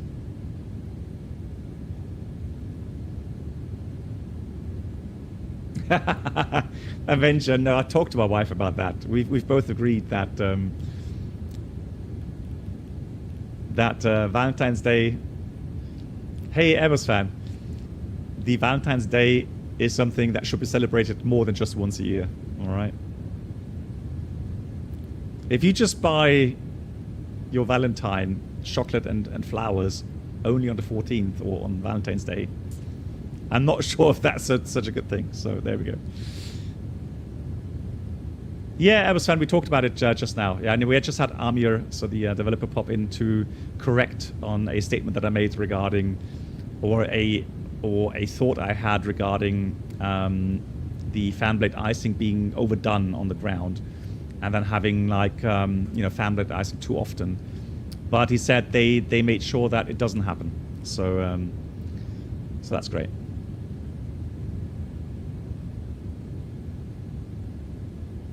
Oh, Brad, thank you so much. Exactly, Brad. Thank you so much. Very kind.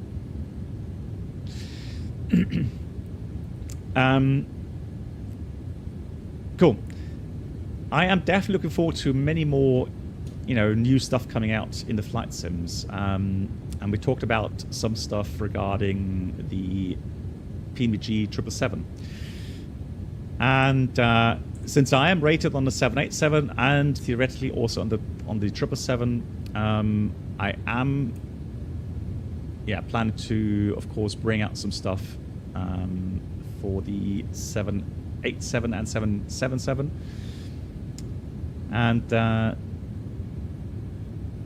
And one thing I think that people usually struggle with regards to either the 777 or the 787 is the checklist system.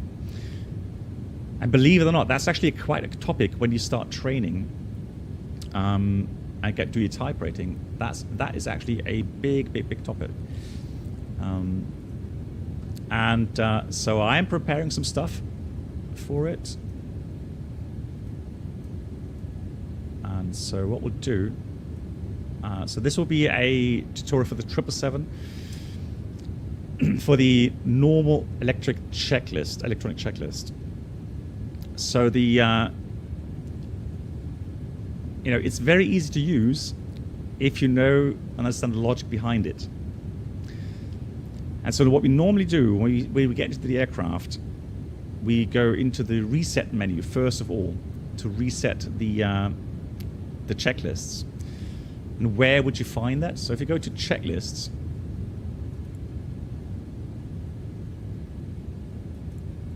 hello.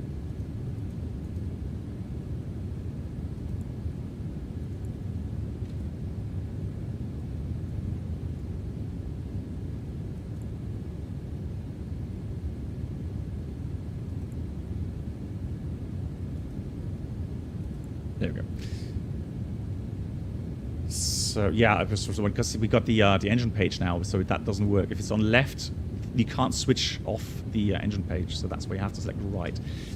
So if you go to the menu, actually I can do that here. Maybe that's a bit better for you guys to see. Right, let's do it here. So if you go to resets, it will give you some options. So you could do resets before takeoff, and that is a checklist. That reset part here is only in the 787. You don't have that normally in the 777 unless they have an updated version, but that's not usually done. That means that you reset the checklists to the before takeoff checklist. But normally we would set the reset normal checklist or reset all. And if you do that, it means the first checklist then will be again the pre-flight checklist. Now we've already gone through all of these checklists, so they're all then finished. So every time then that you press that checklist button, the next logical checklist in line will then be called up. So for us, of course, it will be the descent checklist later on. But again, you normally would reset that, and that way you would get everything reset to the first checklist of the flight.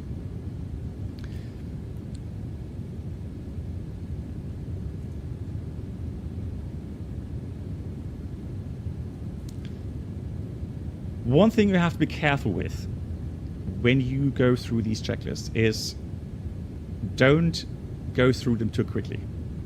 So make sure that you read the line, you understand the line, what it wants from you, and then if you're sure that you've done the item, then you would tick that item. Usually when you do that, so let's say when descend, when you tick that item, the checklist will automatically go to the next line, and the cursor, because here we don't have a cursor. In the PNG, you do have a cursor. And so that magenta cursor, that will then jump to the next item.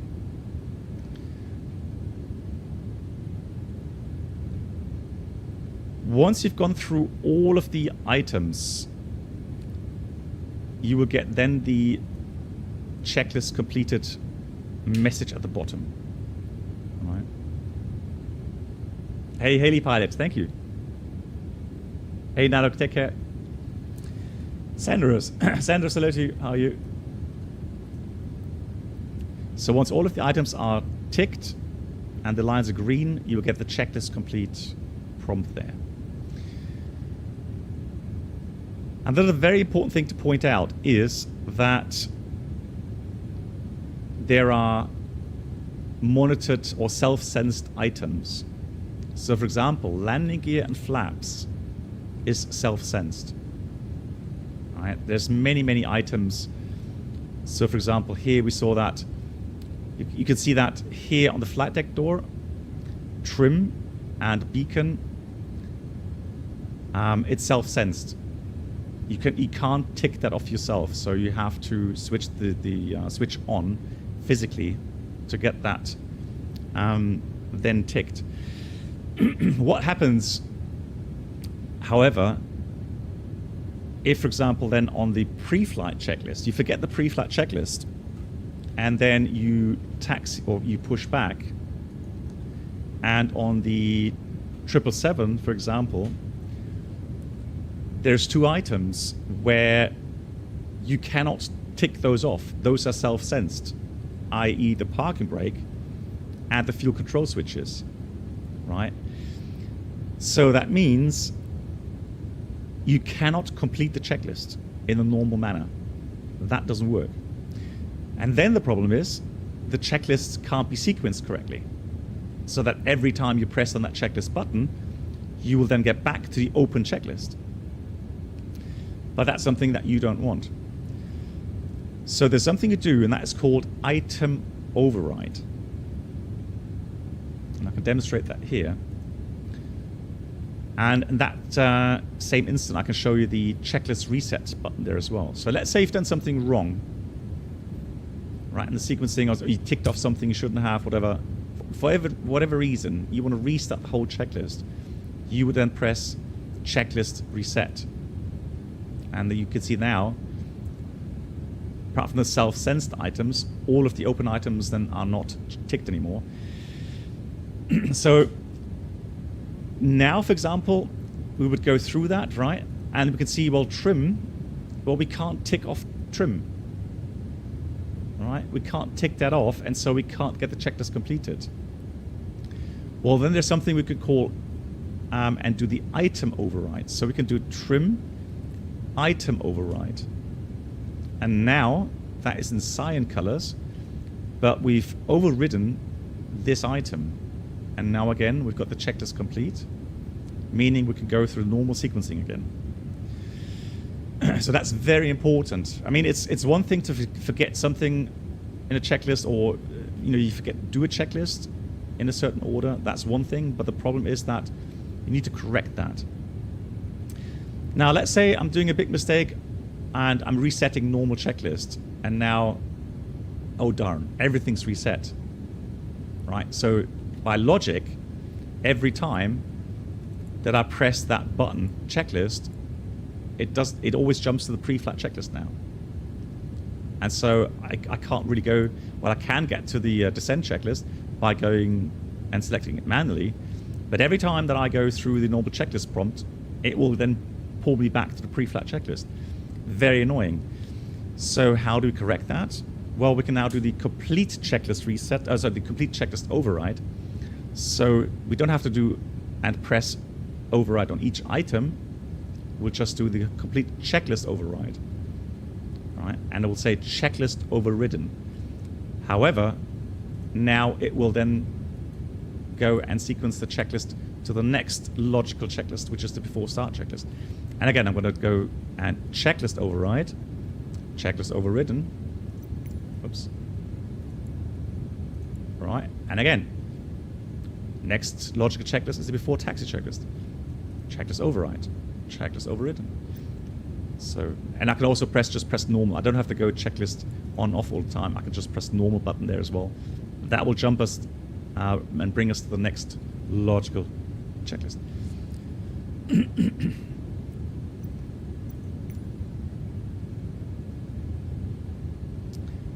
Good. So we'll go and continue now. Override the checklists, and there we go. Now we're back in sequence, meaning that we'll now get to the descent checklist as it should do.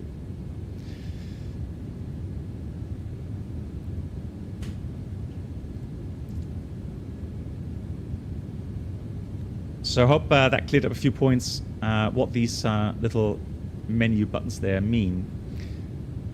Now it gets even wilder.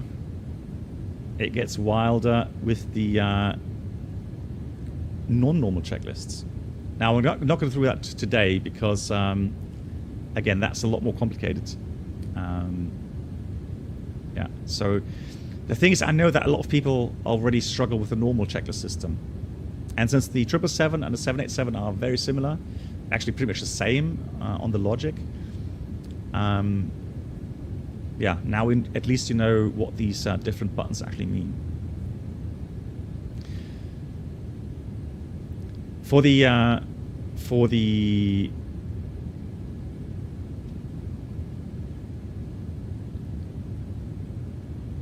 abnormal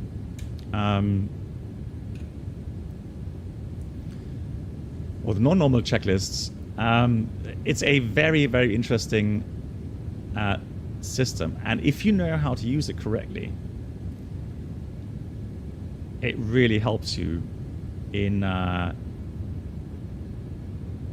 making sure you don't miss any items, and it logically brings you to the right place. It has self-sensed items as well, and also it will then lead you to some notes, give you some ideas on what systems have failed, and give you some infos on threat and error management. So that's really, really important. But again, that'll be more either in the PMDG 777 on P3D or once it's released for Microsoft Flight Sim. Hey Lloyd, how you doing? Can you talk about a step climb? Yeah, so believe it or not, normally, so here we don't have the step climb function. It doesn't work here, right? So depending on the airspace that you're flying through, you can select 1,000 feet step climb size, which will give you a different step climb info. You could put 2,000 as well, right? So normal RVSM airspace, usually it's 2,000 feet. And then it'll take into account the different performance variables like wind data in different altitudes. Now here I don't really bother with any wind because it has no effect here in the horizon, so I don't bother with it. But just for practice, let me just enter the current wind here, and so it's 240 at 90, and temperature is minus 51.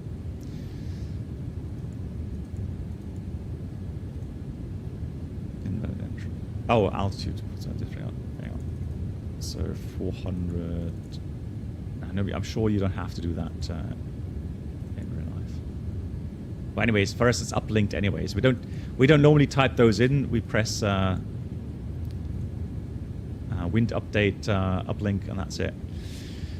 And then when we do wind uplink, it'll give us 4 different flight levels. So you have lots of different information regarding, above your current flight level, below, and the FMS will then calculate an optimum flight level. So optimal will be 410, max 430 right now, and then we will climb that. Now we normally, again, we don't use the rule of thumb. We would either use the FMS for the predictions regarding step climbs, or we have an EFB which has a very, very sophisticated calculator in that, where it updates with the latest weather data as well, and that will give you can either have different scenarios, so we can actually run scenarios. So for example, let's say we're running a bit late, and so let's say I want to be on blocks at 30, so touchdown 20. I will then tell the EFB, give me a calculation regarding what cost the next would I have to fly in order to touch down at 20 past.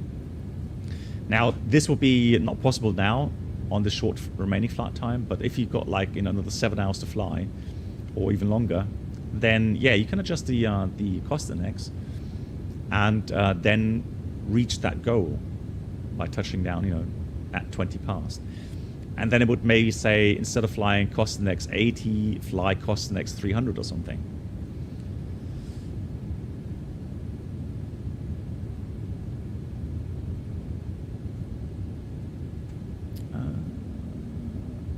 Sanders, what do you mean? Same thing with the real aircraft, or will it remember it for you? I think you're referring to the checklist. Which part were you talking about?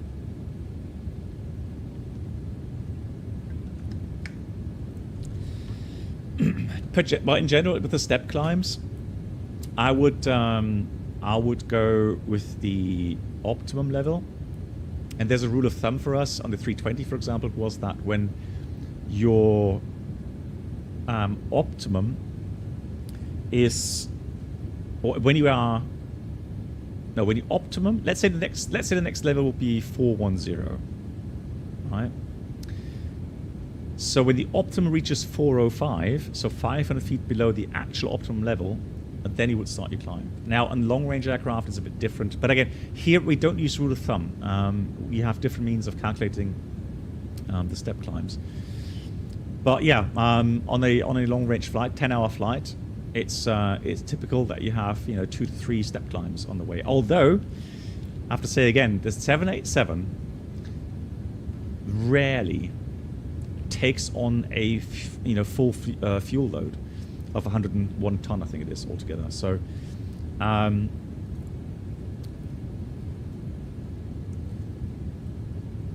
So usually, even on a flight, let's say to 10-hour flight to Dallas or something, we would have maybe 65 tons on board. So we're very far away from the actual maximum fuel load, and so we will reach level 390 very, very, very quickly. And again, step climbs, well, it doesn't really happen that often. Maybe we do 1 or 2 step climbs on a 10-hour flight.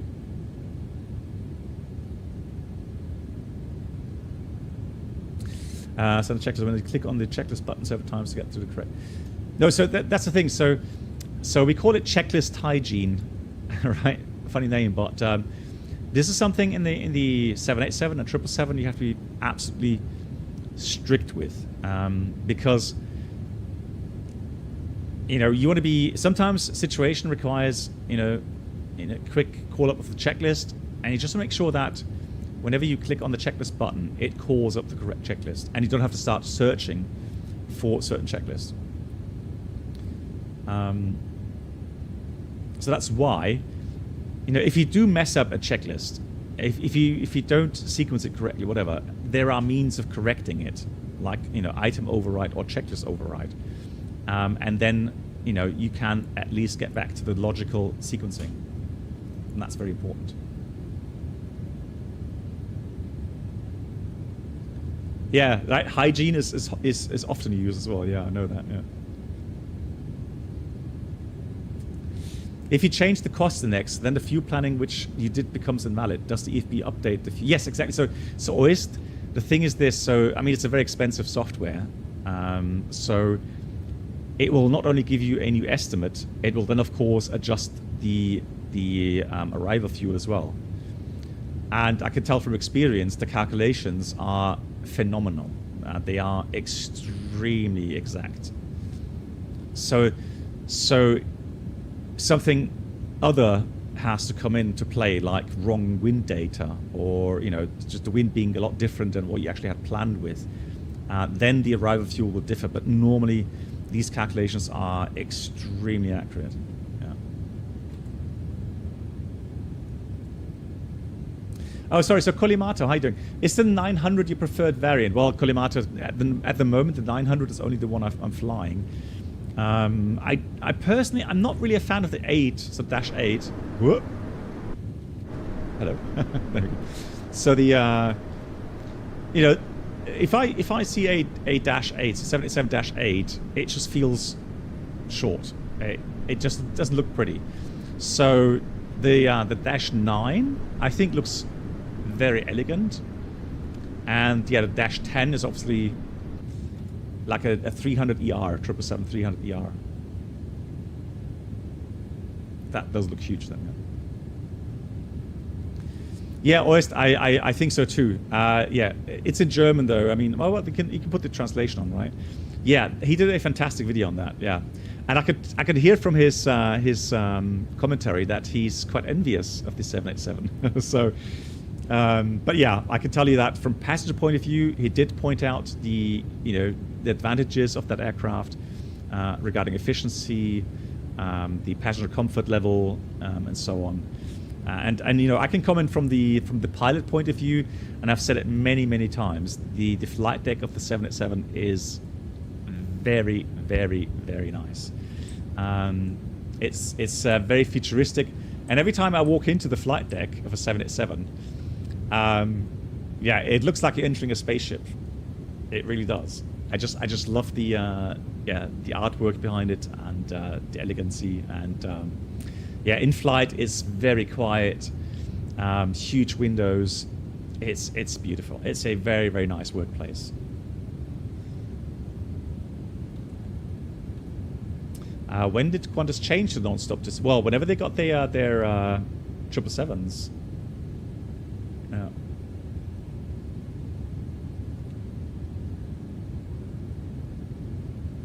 Yeah, Florian. Yeah, exactly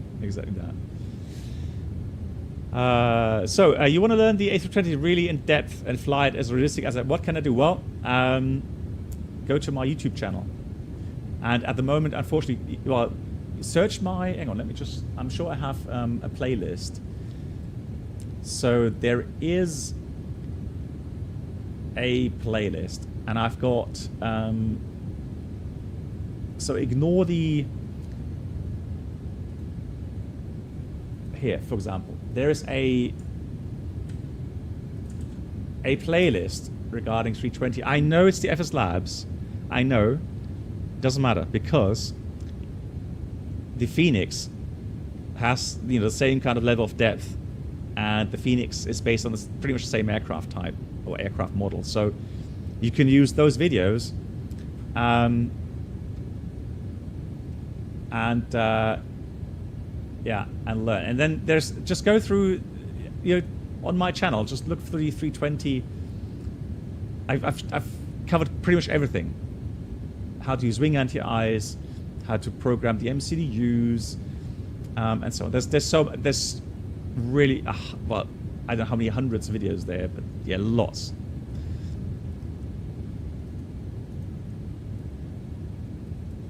Do you miss the 320 table? I've got that question so often here. And the answer is a little bit, yes. However, the 787 does have a table. It's here. So you put out a flap here, and the table comes out this way. And since you have a lot of space here, my flight kit is below the table. So actually, I can put the table out here and place stuff on the table there. Yes, so if you have your meal, yeah, you still have to use the, you know, some folder or something and then place it on your lap. Yeah, I think for that, the table is nice. Otherwise, I don't really miss the table now. Yeah, so again, on my, I've posted so many videos, tutorial videos on my channel that goes really in depth, even with abnormals, if you like. It's a non-normal operation. And if you don't have enough, then let me advertise for my subscriber channel. So if you become a subscriber on the channel, then you get access on Discord. And on Discord, there's a subscriber channel with lots of tutorial PFDs as well. Yes, I have the Cockpit texture mod installed. Indeed, yes, I have. Yeah.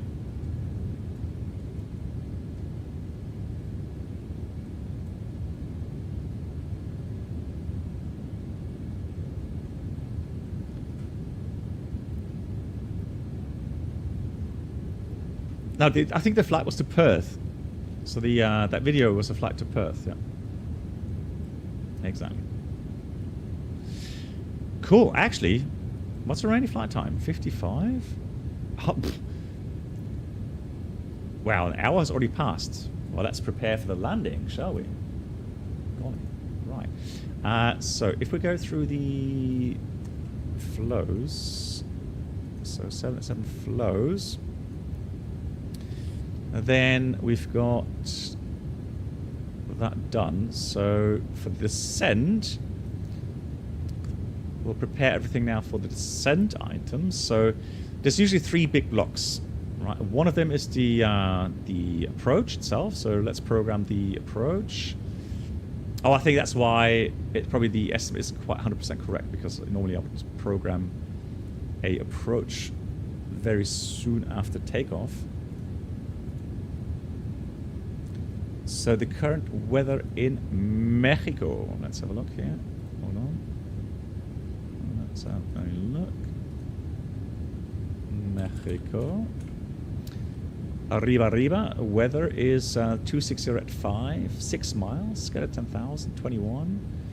A little bit hazy. Okay. 3033.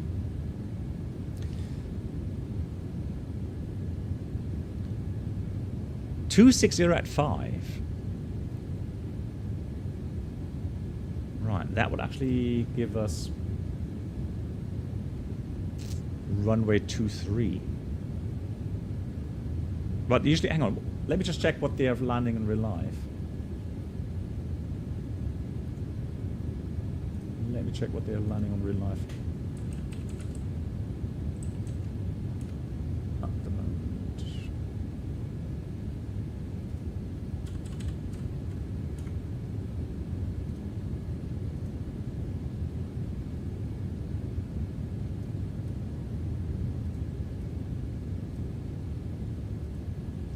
No, still using 5s. So I can see that they're still using the 5. So that's fine. Even though I had a little bit of tailwind for that, but we're using the runway 5. So that means we will plan with an approach ILS Zulu 5 right. Yeah, 5 right will usually be used. So we'll do the Zulu ILS 5 right. and SUTAS transition. So that means that will go via these waypoints, and I'll go through that with you now regarding all of the restrictions.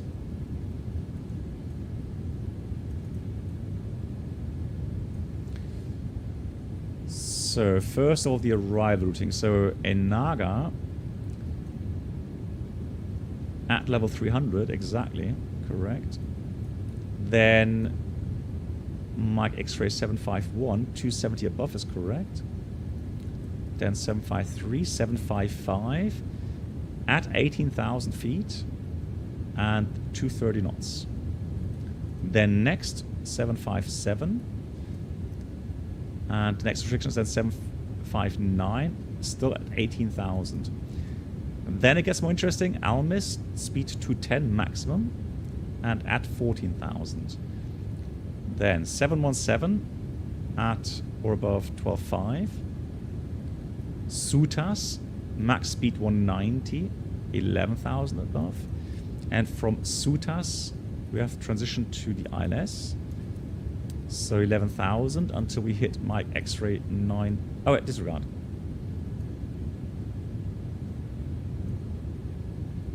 Yeah, so no, on that leg we'll descend down to 9.7.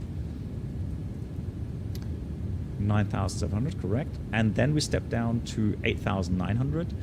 And that is your final approach altitude. Mandatory 8,900. 055 track inbound is correct. Glide path 3.1 degrees. A little bit steeper than normal. And then in case of missed approach, we go 949, 950, 740, 951, 741, Volun at 11,000, and Volun 190 knots because it leads us straight back onto your approach. And my X-ray 741 is max 210. So that's all correctly programmed. Minimums is 7,570. 7,570. Transition level is 195. So we've got lots of data that we can put in, and no doubt we will use flaps 30. The reason being is that obviously the airport is very high. Touchdown zone is at 7,300 feet. And we've talked about this on the channel very often. So on the... Oh, hang on. So just really quickly... I thought so. Now it's going to take a few seconds. But I want to get connected, get some graphics. So the high altitude means that in order to have the same indicated airspeed at 8,000 feet compared to, let's say, sea level, the true airspeed, so the speed of the aircraft through the air, has to be higher to get the same kind of dynamic pressure on the pitot. So that means the true airspeed is higher, and hence the ground speed is also higher, which makes things like turn radius a lot larger. It makes the landing speeds higher. It means the landing distance is higher. Hey, V-Pilot. Once again, thank you so much for gifting the sceneries. I will go through them and yeah, promise that definitely will be a flight in the ATR to some of these challenging approaches there, well, airports in Colombia. Thank you so much. Oh, it's taking a long time. Come on. Yeah, so that's the problem with a there we go, that's better. Look at that. Yeah, because just saw the scenery there, and I thought, well, you know, that doesn't look right. Yeah, thank you so much, V-Pilot. Good. Yeah, so high true airspeed, high ground speed, definitely issue. Definitely a threat to mention today. And even though the runway is fairly long, so on the airport info page, it does tell us that we have a remaining runway past the glide slope, so where the glide slope gets connected with the runway, we would still have about 3,200 meters. However, right, because of the high ground speed at that point, include a bit of tailwind today, that means a lot more kinetic energy that has to be taken care of. And so that's definitely a much longer landing distance, and will lead to, of course, hotter brakes. Now, unfortunately, we don't have a landing calculator yet here in the 787 here. But now, hang on, give me a second.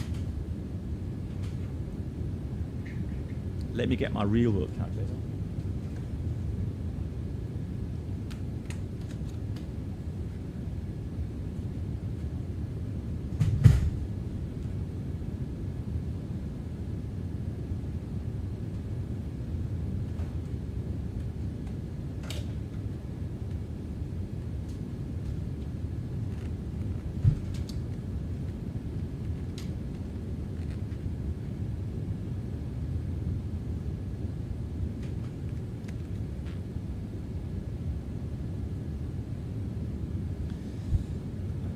Make sure I don't tangle myself up in all these lines here. So, yeah, I am interested to find out what the actual landing distance would be IRL today in these conditions.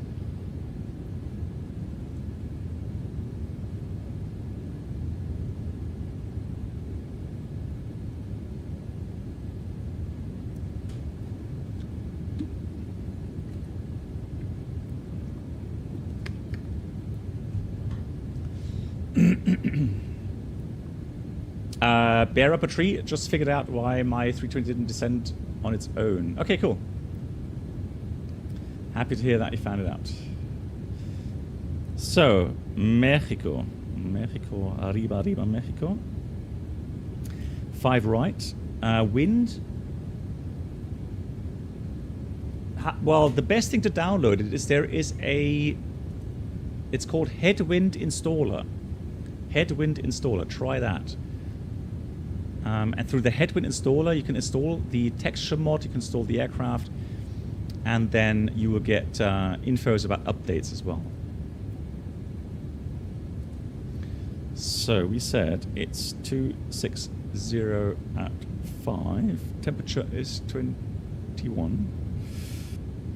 Altimeter 3033. Let's do 3030 inches. Flaps 30. Anti-ice no. Landing weight today is going to be 165, let's say. So not too bad. Dry runway. And let's calculate that. Is it normal, the Airbus, that I can't put the trim until I set the flaps after pushback? Well, no. So normally the trim wheel, so the auto trim is off on ground.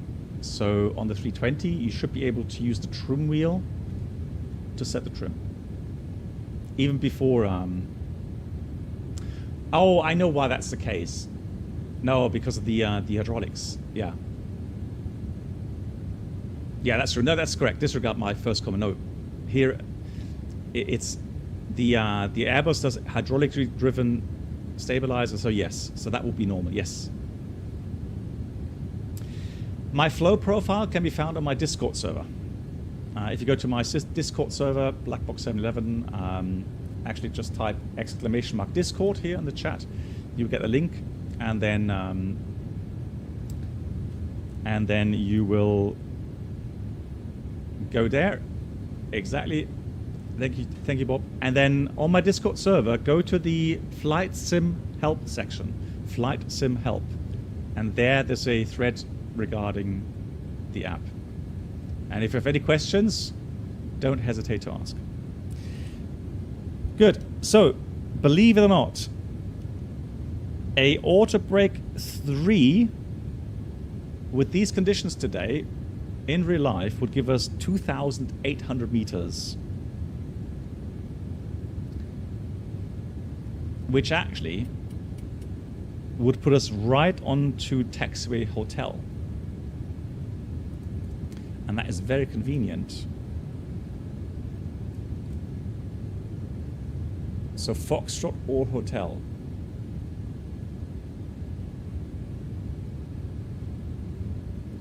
So you can see a huge display threshold. Yeah. Order break 2 would take us 3,144 meters, including all the additionals, as we talked about that last time. But I think order break 3 would be a good mixture regarding some buffer, 700 meters buffer to the max landing, or let's say 600 meters buffer to the max landing distance available, and regarding brake temperature. So order break 3 it is. And then the minimum was 7,570 feet.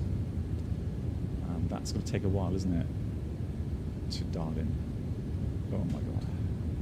Let's try that. So let's position that in there. Oh, actually, no, it's not. Oh, that's pretty good. Oh.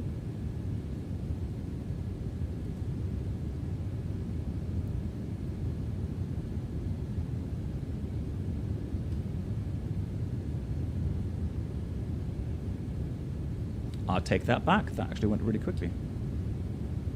7,570 feet set. And then, yeah, briefing. So we'll do the approach as briefed. Min diversion fuel today, according to the flight plan, is 5 tons. We will probably arrive with 8.4, so we still have the 3 tons extra, meaning we have about 33 minutes. So normally the extra fuel, how we calculate that in extra time. So 3 tons, we first divide that by 100, so 30, and then add 10%, so 3 minutes. So it's 33 minutes of extra fuel available. And then, yeah, in case of missed approach, we'll definitely try a second approach. The alternate is, it should be Acapulco, and Acapulco, it is, right? Mike Alpha should be Acapulco. And then the wind temperature there. Let's have a look here quickly.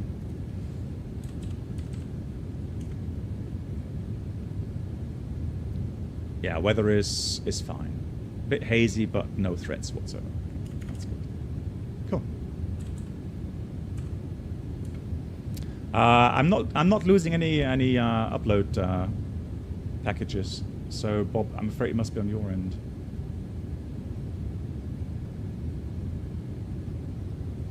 What am I using for landing performance? Well, I have a real-world calculator. As a real-world pilot on the 787, I have access to a real-world calculator. Isn't that fun? Cool. Let's go down to the initial altitude of the first waypoint, which was 300. So let's go down 300 first of all. 300, and the aircraft will descend automatically. Don't you miss flying the 747? Well, the 747 was fantastic, no doubt. It was a fantastic aircraft to work on. Do I miss it? No. Why? Because the 787 is actually more comfortable. It's more modern. It has a lot to offer that the 747 doesn't. So 747 would be more for prestige. But if I'm honest, the 787 is the way to go.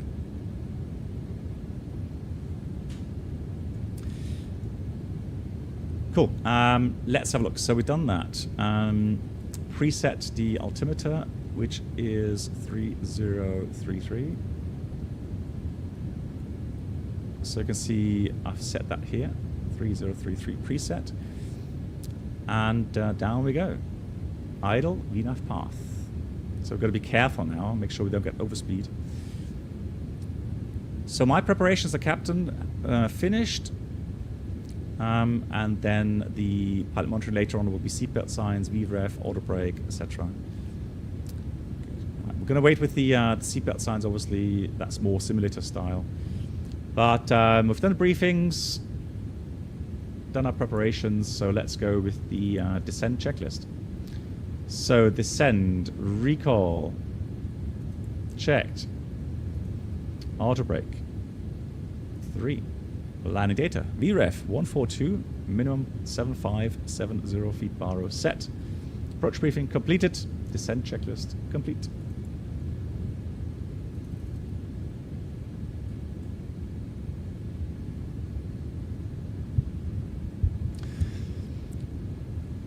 Oh, yeah, I know, yeah.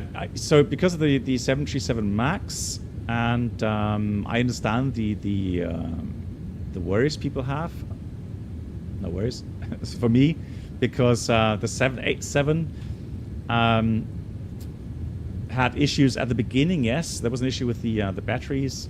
But now, if I look at the maintenance situation regarding 787, it's good. It's very, very good. It's a very reliable aircraft, so I have no problems with it. Hey, Flurkill, and forward, good. If it's Boeing, I ain't going. Yeah.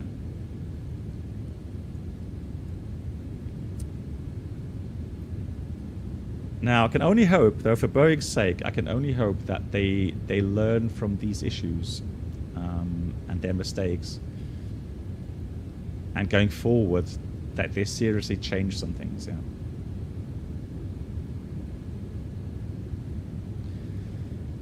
Well, I wouldn't even say it's too American. It's been very, kind of the way things have changed with our economic system. So it's not just Boeing. There's so many companies these days where it's all about profits, less about, motivating your employees, making them feel valued and so on, right? So always thank you. So the issues lie deeper. It's not just Boeing, but yeah, Boeing definitely. I agree that the big change came with McDonnell Douglas fusion, and then things went downhill from there. But that's a topic we've covered before, and yeah, no need to go through that again.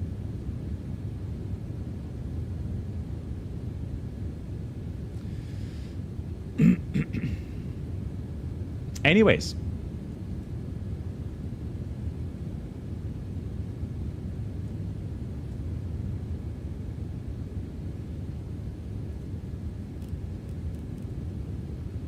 Is there a way that I can...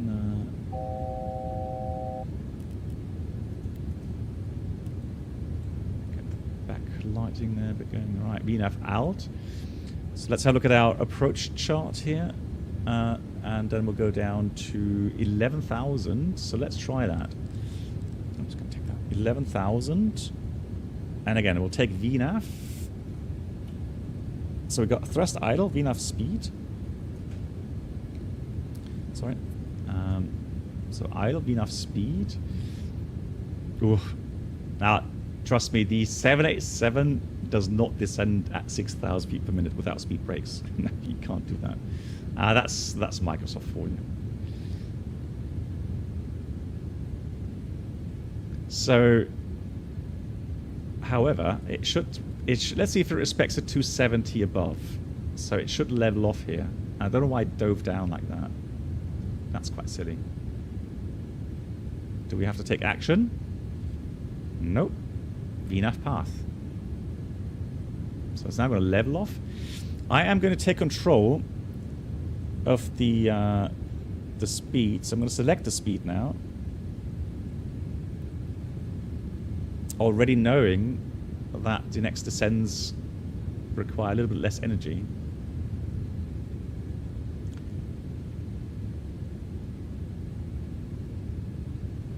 Oh, the green rings. Yeah. So on the on the display, you got a nav display there. Yeah. So those are usually ETOPS rings. So for extended range operations.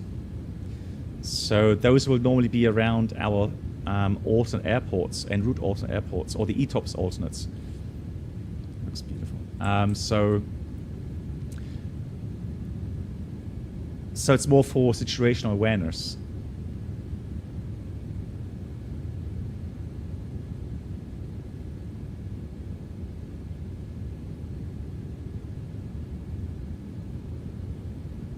Yeah, Haley Pilot, I would really agree with that. I would definitely say that would definitely make managers change the way they plan, yeah, and the strategies, absolutely, yeah. So as long as short-term profit rises are being honored in the way they are, the strategies are wrong, yeah, I agree.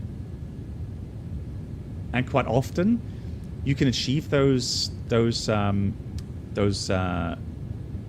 increases in the profits by going cost cutting. And where is it most easy to cut costs? Employees. And to be honest, I don't know how many years I need to study to become a manager to understand that topic.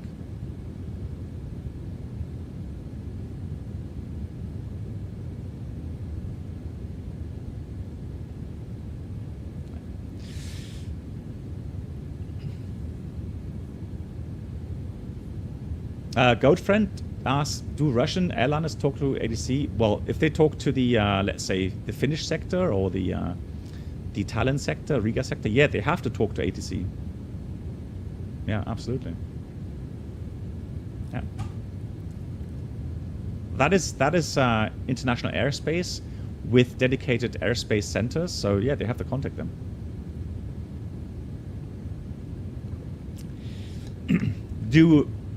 Do Russian military aircraft do that? No. So that's why they're being intercepted.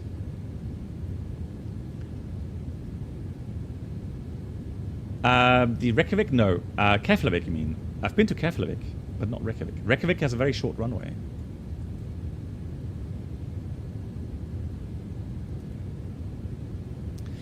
Good. Let's get everybody strapped in.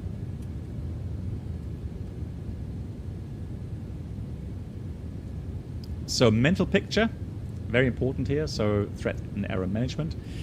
The clear threats, terrain, but it's daylight, so we will see the terrain, which is good.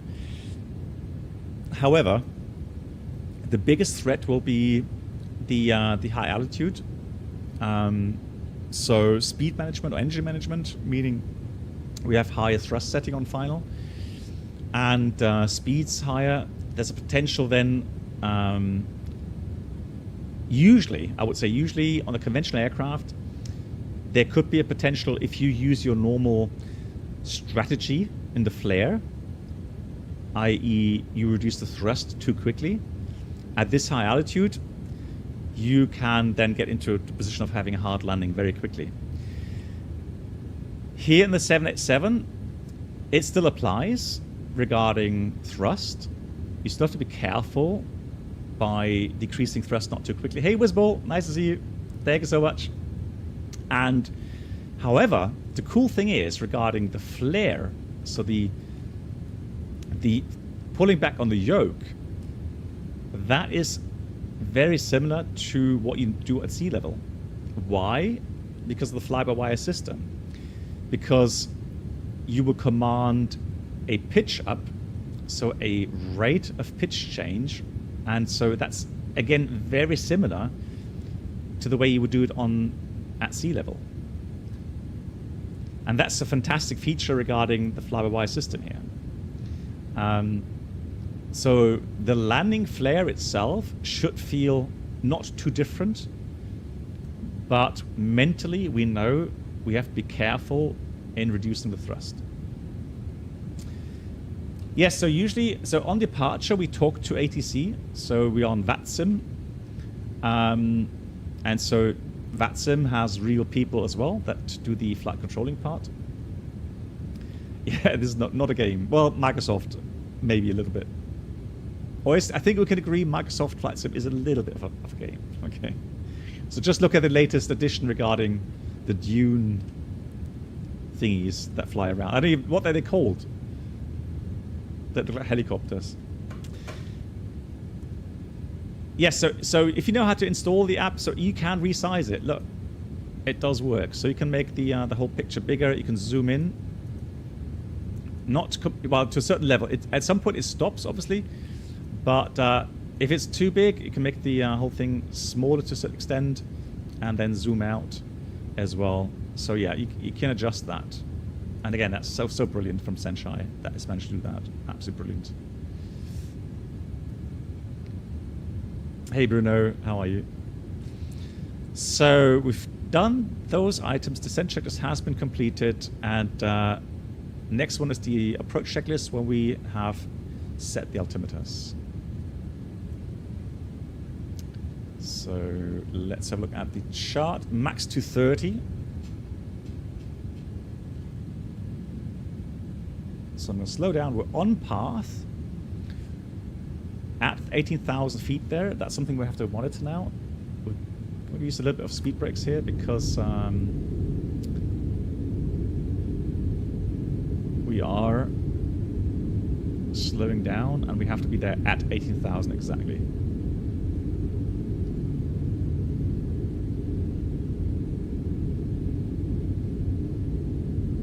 Hey Wiffy, how you doing? They're called ornithopter. Okay, so Wiffy, thanks for that. So ornithopters. I don't know what ornithopters have to do with flight simulation on Earth, but hey, you know, whatever. But no, I'm not going to try that. No, that is not for me. I'm too old for that kind of stuff. Sorry. And yeah, there you go. Cool. Good. 230 knots coming in. And we have another 8 miles to run, 2,000 feet to lose. And in real life, the 787 is also a very, very, very efficient and clean aircraft. So here we've got a glide ratio usually between 3.5 to 4 miles for each 1,000 feet. So just by looking at the distance to the oh, actually, disregard. Is it some? No, it's 2755 is correct. So 18,000. So I know that we are too high. I've got to use speed brakes, otherwise we're not going to make it to the 18,000.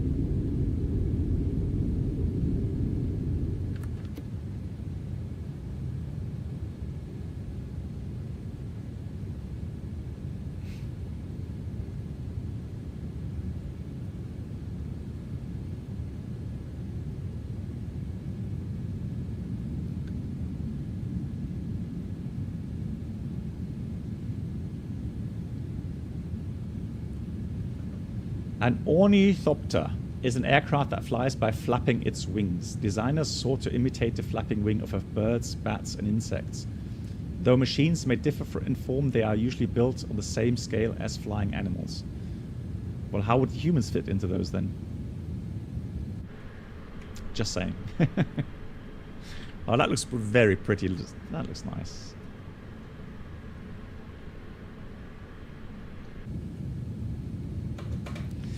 Good, 18,000. Okay, nicely done. Around the corner we go. Next, 14,000 at Almis. Actually, no, 18,000. We have to be at 18,000 here, so it's a bit level flight here.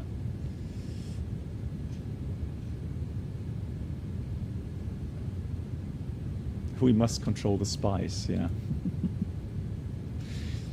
The cool thing about Dune is that it was filmed in Wadi Rum desert in Jordania.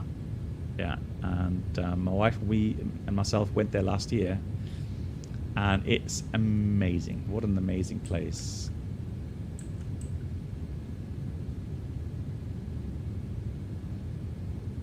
On Earth, yes, Florian. Where else would we be? Blimey.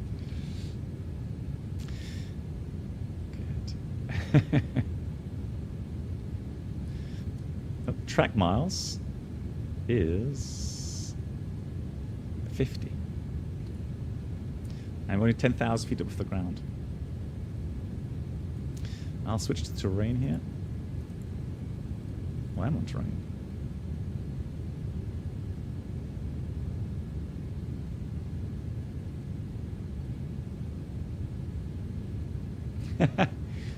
Well, I have not gotten any offers yet regarding Starship pilots, so I'm open for offers. Space Force One, whatever. Whatever. That looks so pretty.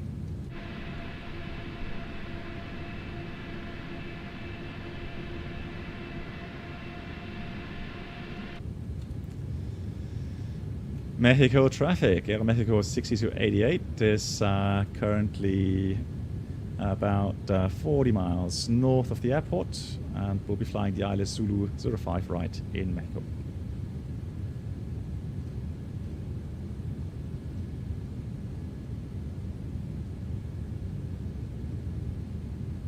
What kind of resolution do you have on your monitor?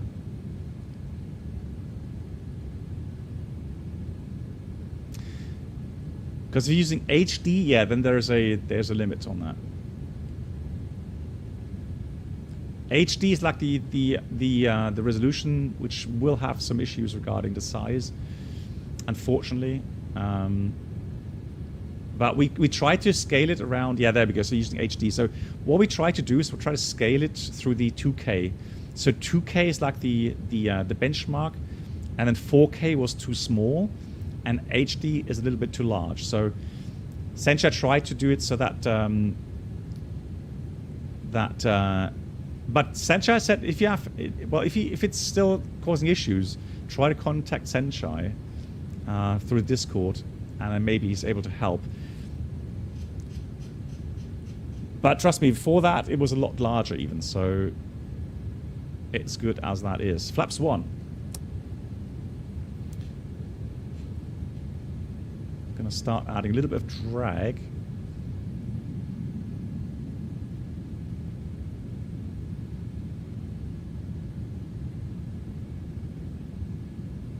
Flaps 5.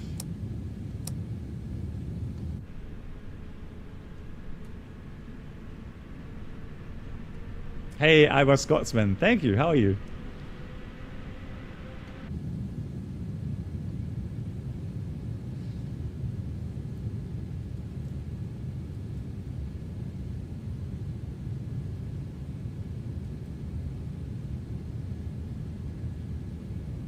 Forecast.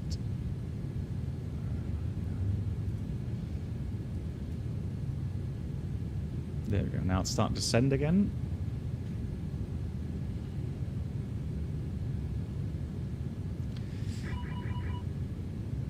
Yeah, descent checklist. Good thing it reminds me. So the approach checklist is altimeters 3033 is set, and that's the approach checklist complete. So next limit 14,000.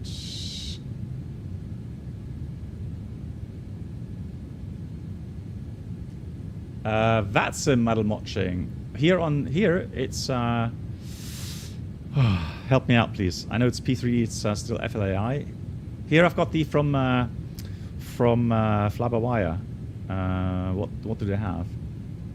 What's it called?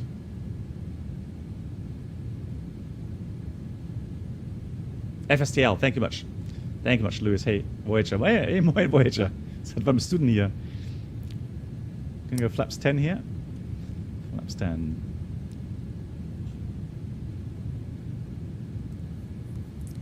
Welcome aboard the Captain Black Box. Hey, I was Scotsman. Thank you so much.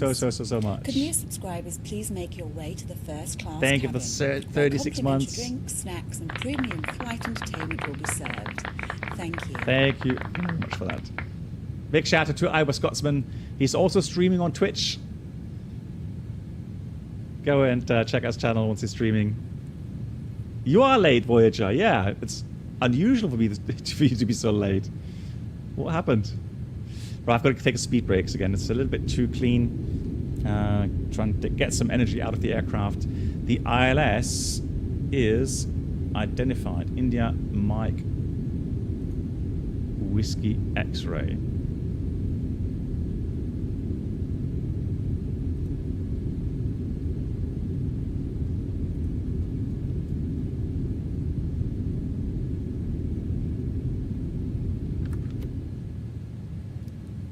My pleasure, Iowa. Wow, look at that. That's just absolutely gorgeous. Now, I have to say, the last memories I have flying into Mexico in real life, I don't remember it actually being populated this far out. Now, these areas must be fairly new. They look fairly new, at least, so... Cool. Let's put on some lights and put these on already as well for later. Just checking that we've done everything. Everything's set. But tailwind, you've got to be aware of that. And the last turn, again, that's crucial. Next time flying to Toronto, not this month, Flurkle, maybe next month. Ask me again next month and I can give you some more details. So 14,000, very nicely done. 12.5 above here. 11,000. And then I'll dial in 8, 9 for the approach.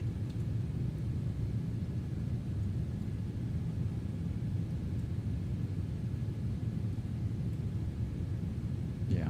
In real life, it's just when you have these kind of conditions, so these views with the Popo catalyst, or we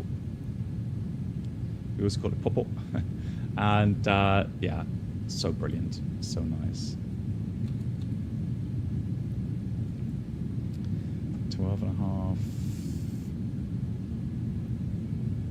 Let's sync up the heading buck.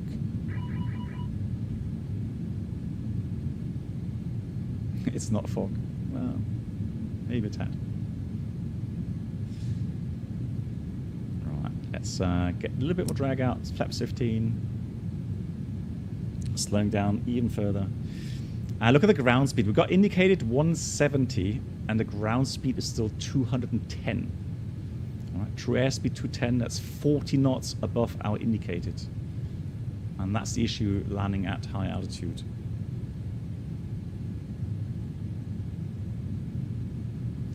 Yeah, and like I said before, the Horizon mod, unfortunately, at the moment, doesn't have a very good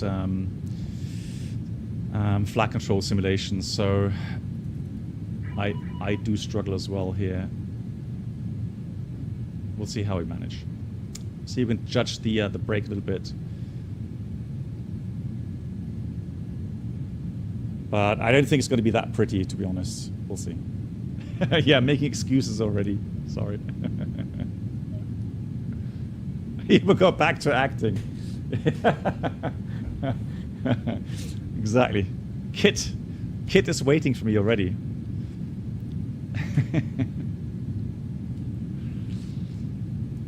Kit is actually in my garage. So Aeromexico Streamliner for the 05 flight Zulu ILS.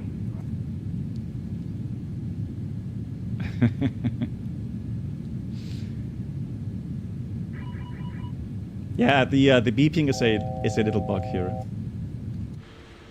Oh, look at that! That is like screenshot worthy. Wow. I quite like the delivery, to be honest. It looks very neat. I know it's time to revive Knight Rider. It's time to revive it. All right.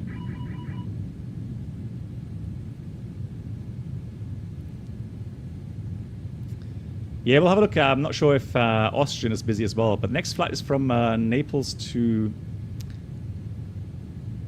Salzburg after this flight. Wow. Okay, so yeah, 11,000 now. Down we go to 8,900.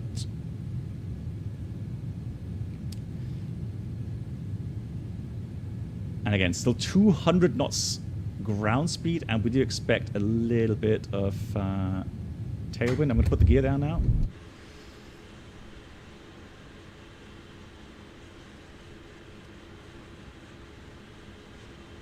That looks so amazing. 2,500. Flaps 20.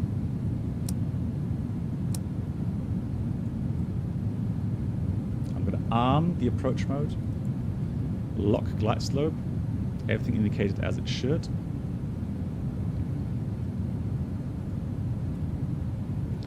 Mexico traffic, Mexico 6288 heavy is turning final 5 right in Mexico.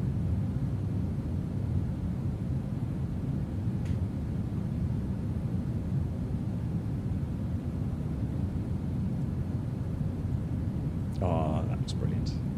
Love it. So cool. Alright. Let's prepare. Oh. Lol, you can have a look at my cables there. Beautiful.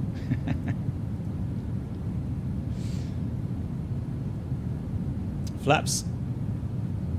30.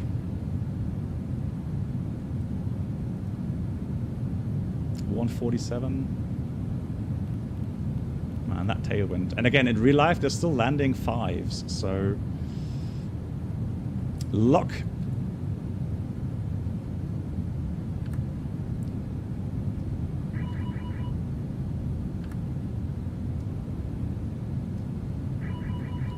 Yeah.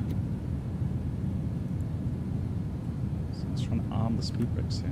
There we go. Landing checklist. Landing checklist complete. Checklist complete.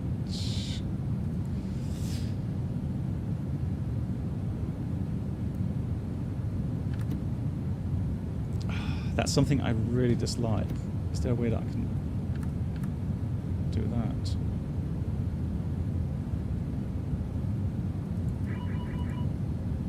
So manual thrust, manual flight.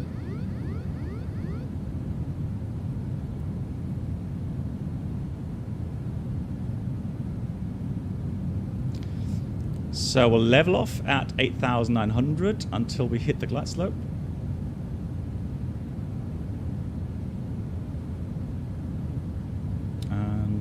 Let's get the terrain there. That looks good.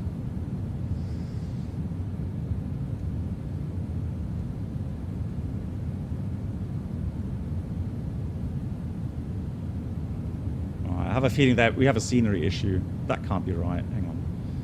4 miles.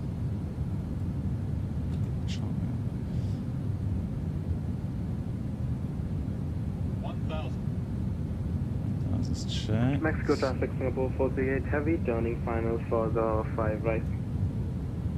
Flight slope.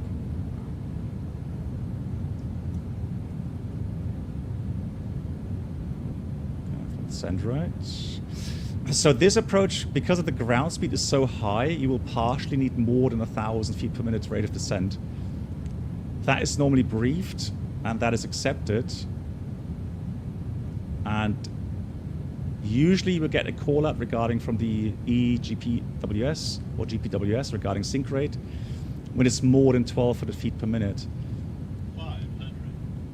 Wow, that glide slope had me confused there, I have to admit. I thought that was going to come in a lot sooner.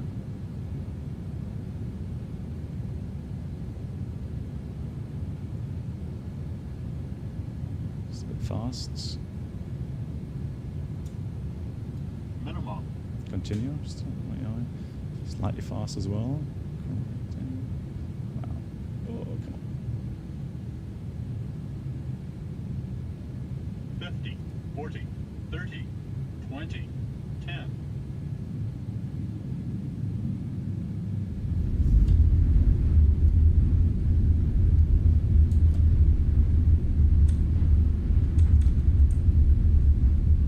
Don't know why the reverse thrust doesn't activate.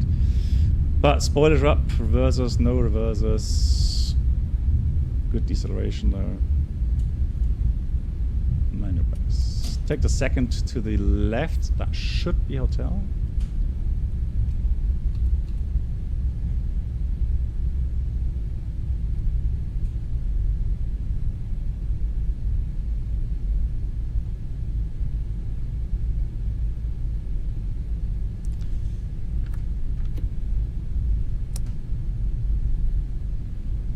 Yeah, so the approach has 3.1 degrees, Voyager. You weren't here for the briefing. So 3.1 for the approach itself. However, the main issue is obviously Mexico traffic, Singapore 438 heavy, short final, 5 right. Yeah, 5 right vacated. Mexico 6288 heavy.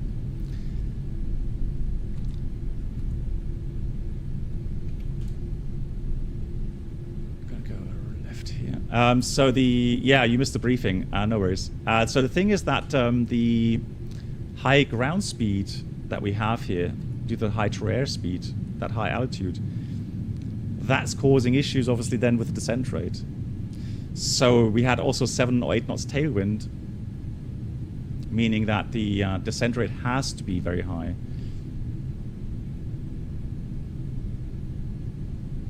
And one issue is the flight model. So the thing is with the trim, just missing that feedback from the trim setting. And so I probably had the trim just a little bit too much nose up.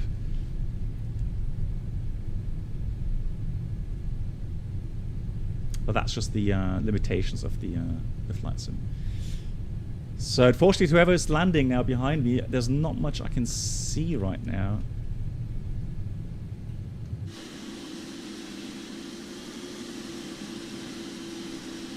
Just already touched down there. Mexico traffic, Air Mexico 6288 heavy is crossing 5 left at hotel in Mexico. PB Blaster, because in real life, here in Mexico, aircraft are landing on the 5 as well. So they are accepting tailwind to a certain limit. It's not pretty, but preferred runway for landing and departures 5. So, and I would imagine the reason being is that when you depart 2-3s, I remember that from real world flying, you just fly so low over the houses there on the departure end 2-3. Hey Campbell, it's snowy in Halifax, seriously? Wow, okay. Greetings back. So that's why the 5s are normally preferred. All right, got a bit taxi back here. So we do the after landing items. Strobe lights now off. We'll start the APU.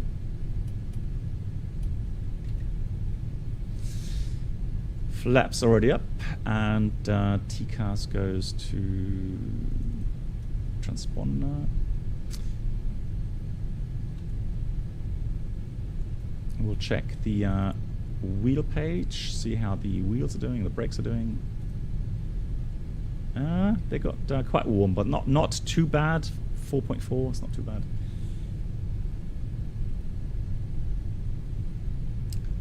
Terrain traffic goes off both sides.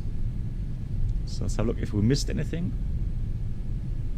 So if you want a nice flying challenge, go and fly the approach here in Mexico. It's just a lot different to what you normally have. So after landing, speed brakes stow, weather radar terrain off, GPU on, anti-ice, landing lights off, strobe lights off, auto brake. Oh yeah, auto brake is off. Flaps retract, TCAS off, weather radar. Okay, done all the items. There's no checklist for the after landings. Next will be parking.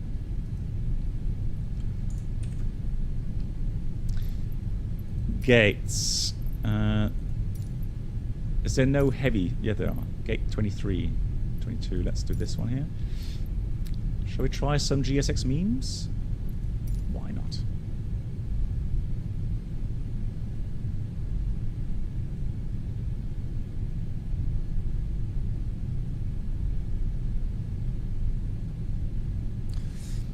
No, so for looking around or going around the flight deck, I use either the keyboard or the mouse.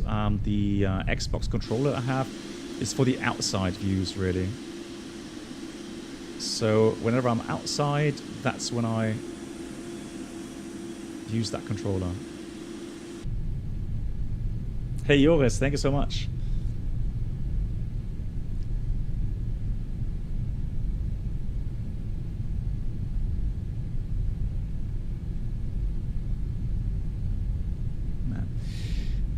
I am really looking forward to the 777 from PMDG. I really am looking forward to it because I can create a lot more interesting content, especially now, regarding some failures here and there.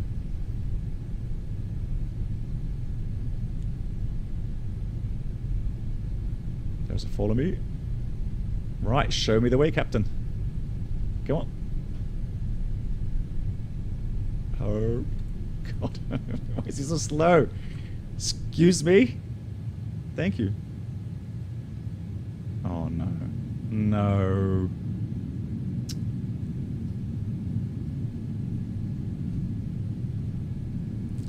I should actually put you know, GSX, you're killing me. Not what I should put GSX, you're killing me. Like, seriously.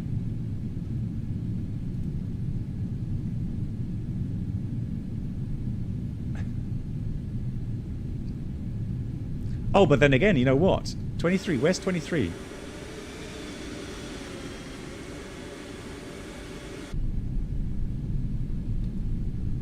That's 27. No, 22 we said, right? We said 22. Where's 22? 22 is there. Yeah, there somewhere. Why did he turn around? All he had to do is go forward, and that would have been fine. There's 22. GSX waiting there. All fine.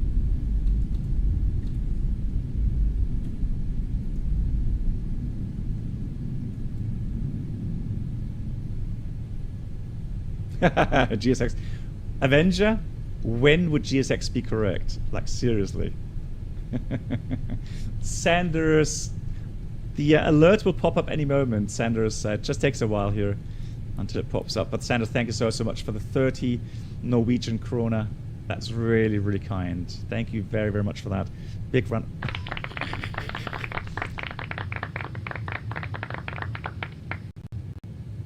Like, why? It must be so difficult to program that.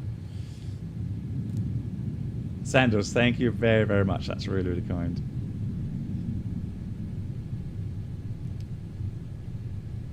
Take care, Sanders. Thank you for your support.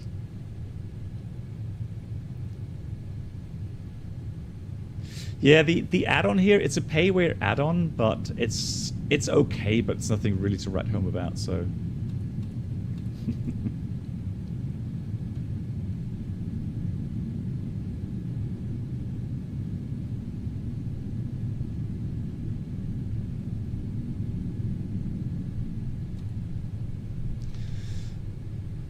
So I'm glad I did this flight today,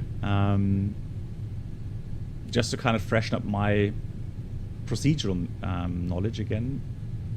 Just flying A to B. I'm going to be studying some other stuff as well, obviously, but because I have a real world flight coming up very soon, so nice to get some practice.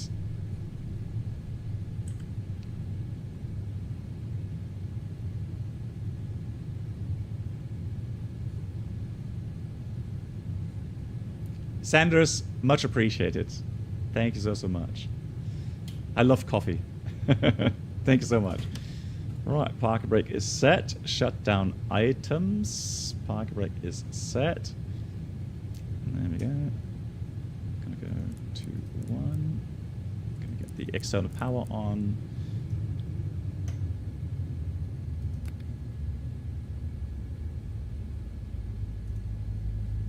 Cabin crew, all doors and park.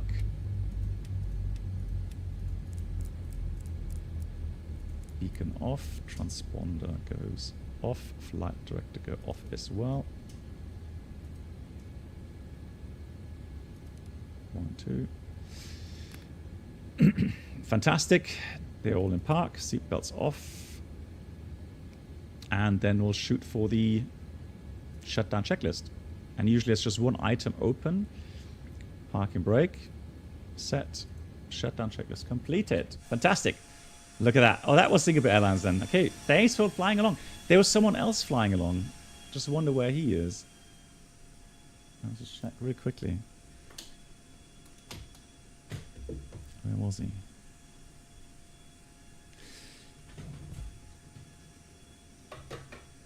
Oh yeah, and I just want to check what my mental picture was somewhat wrong regarding that glide slope intercept. So what I should have briefed is that the intercept will be at a 1,500 feet height.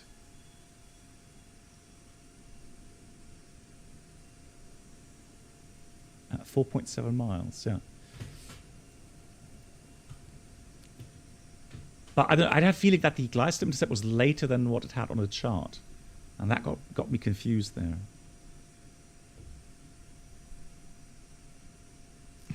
Yeah, Venture. So let me just try and find that scope. Let's have a look. Mexico.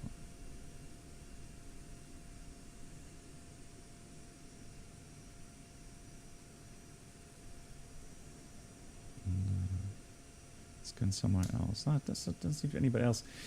So thank you so much for flying along. And yes, I am doing another flight. Give me 10 minutes.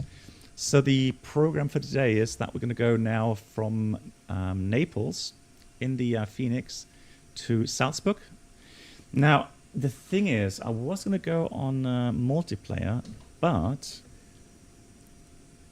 yeah, because the thing is, I would love to fly the RNP-33, although it could be that it's switched tailwind. Let me just check the weather at Salzburg.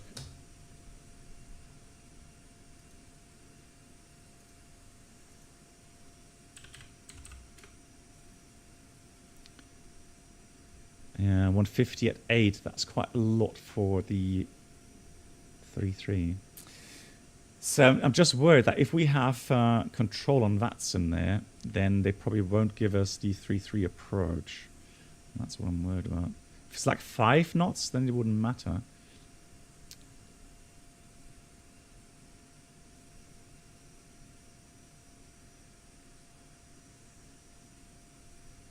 Innsbruck.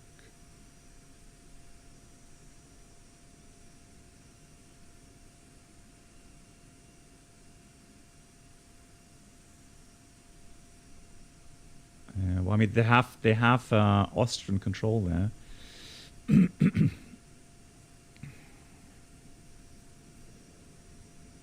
Yeah, you know what? Yeah, I'll try and VATSIM, guys. I'll try VATSIM because we do have some control over Italy as well, it seems. Yeah, we'll go VATSIM. We'll do that. Right, guys. So thank you so much for the support, guys, and thanks for watching. Thanks for all the great questions. Hope you enjoy the flight. Interesting airport here in Mexico. And I will see you in about 10 minutes. Take care.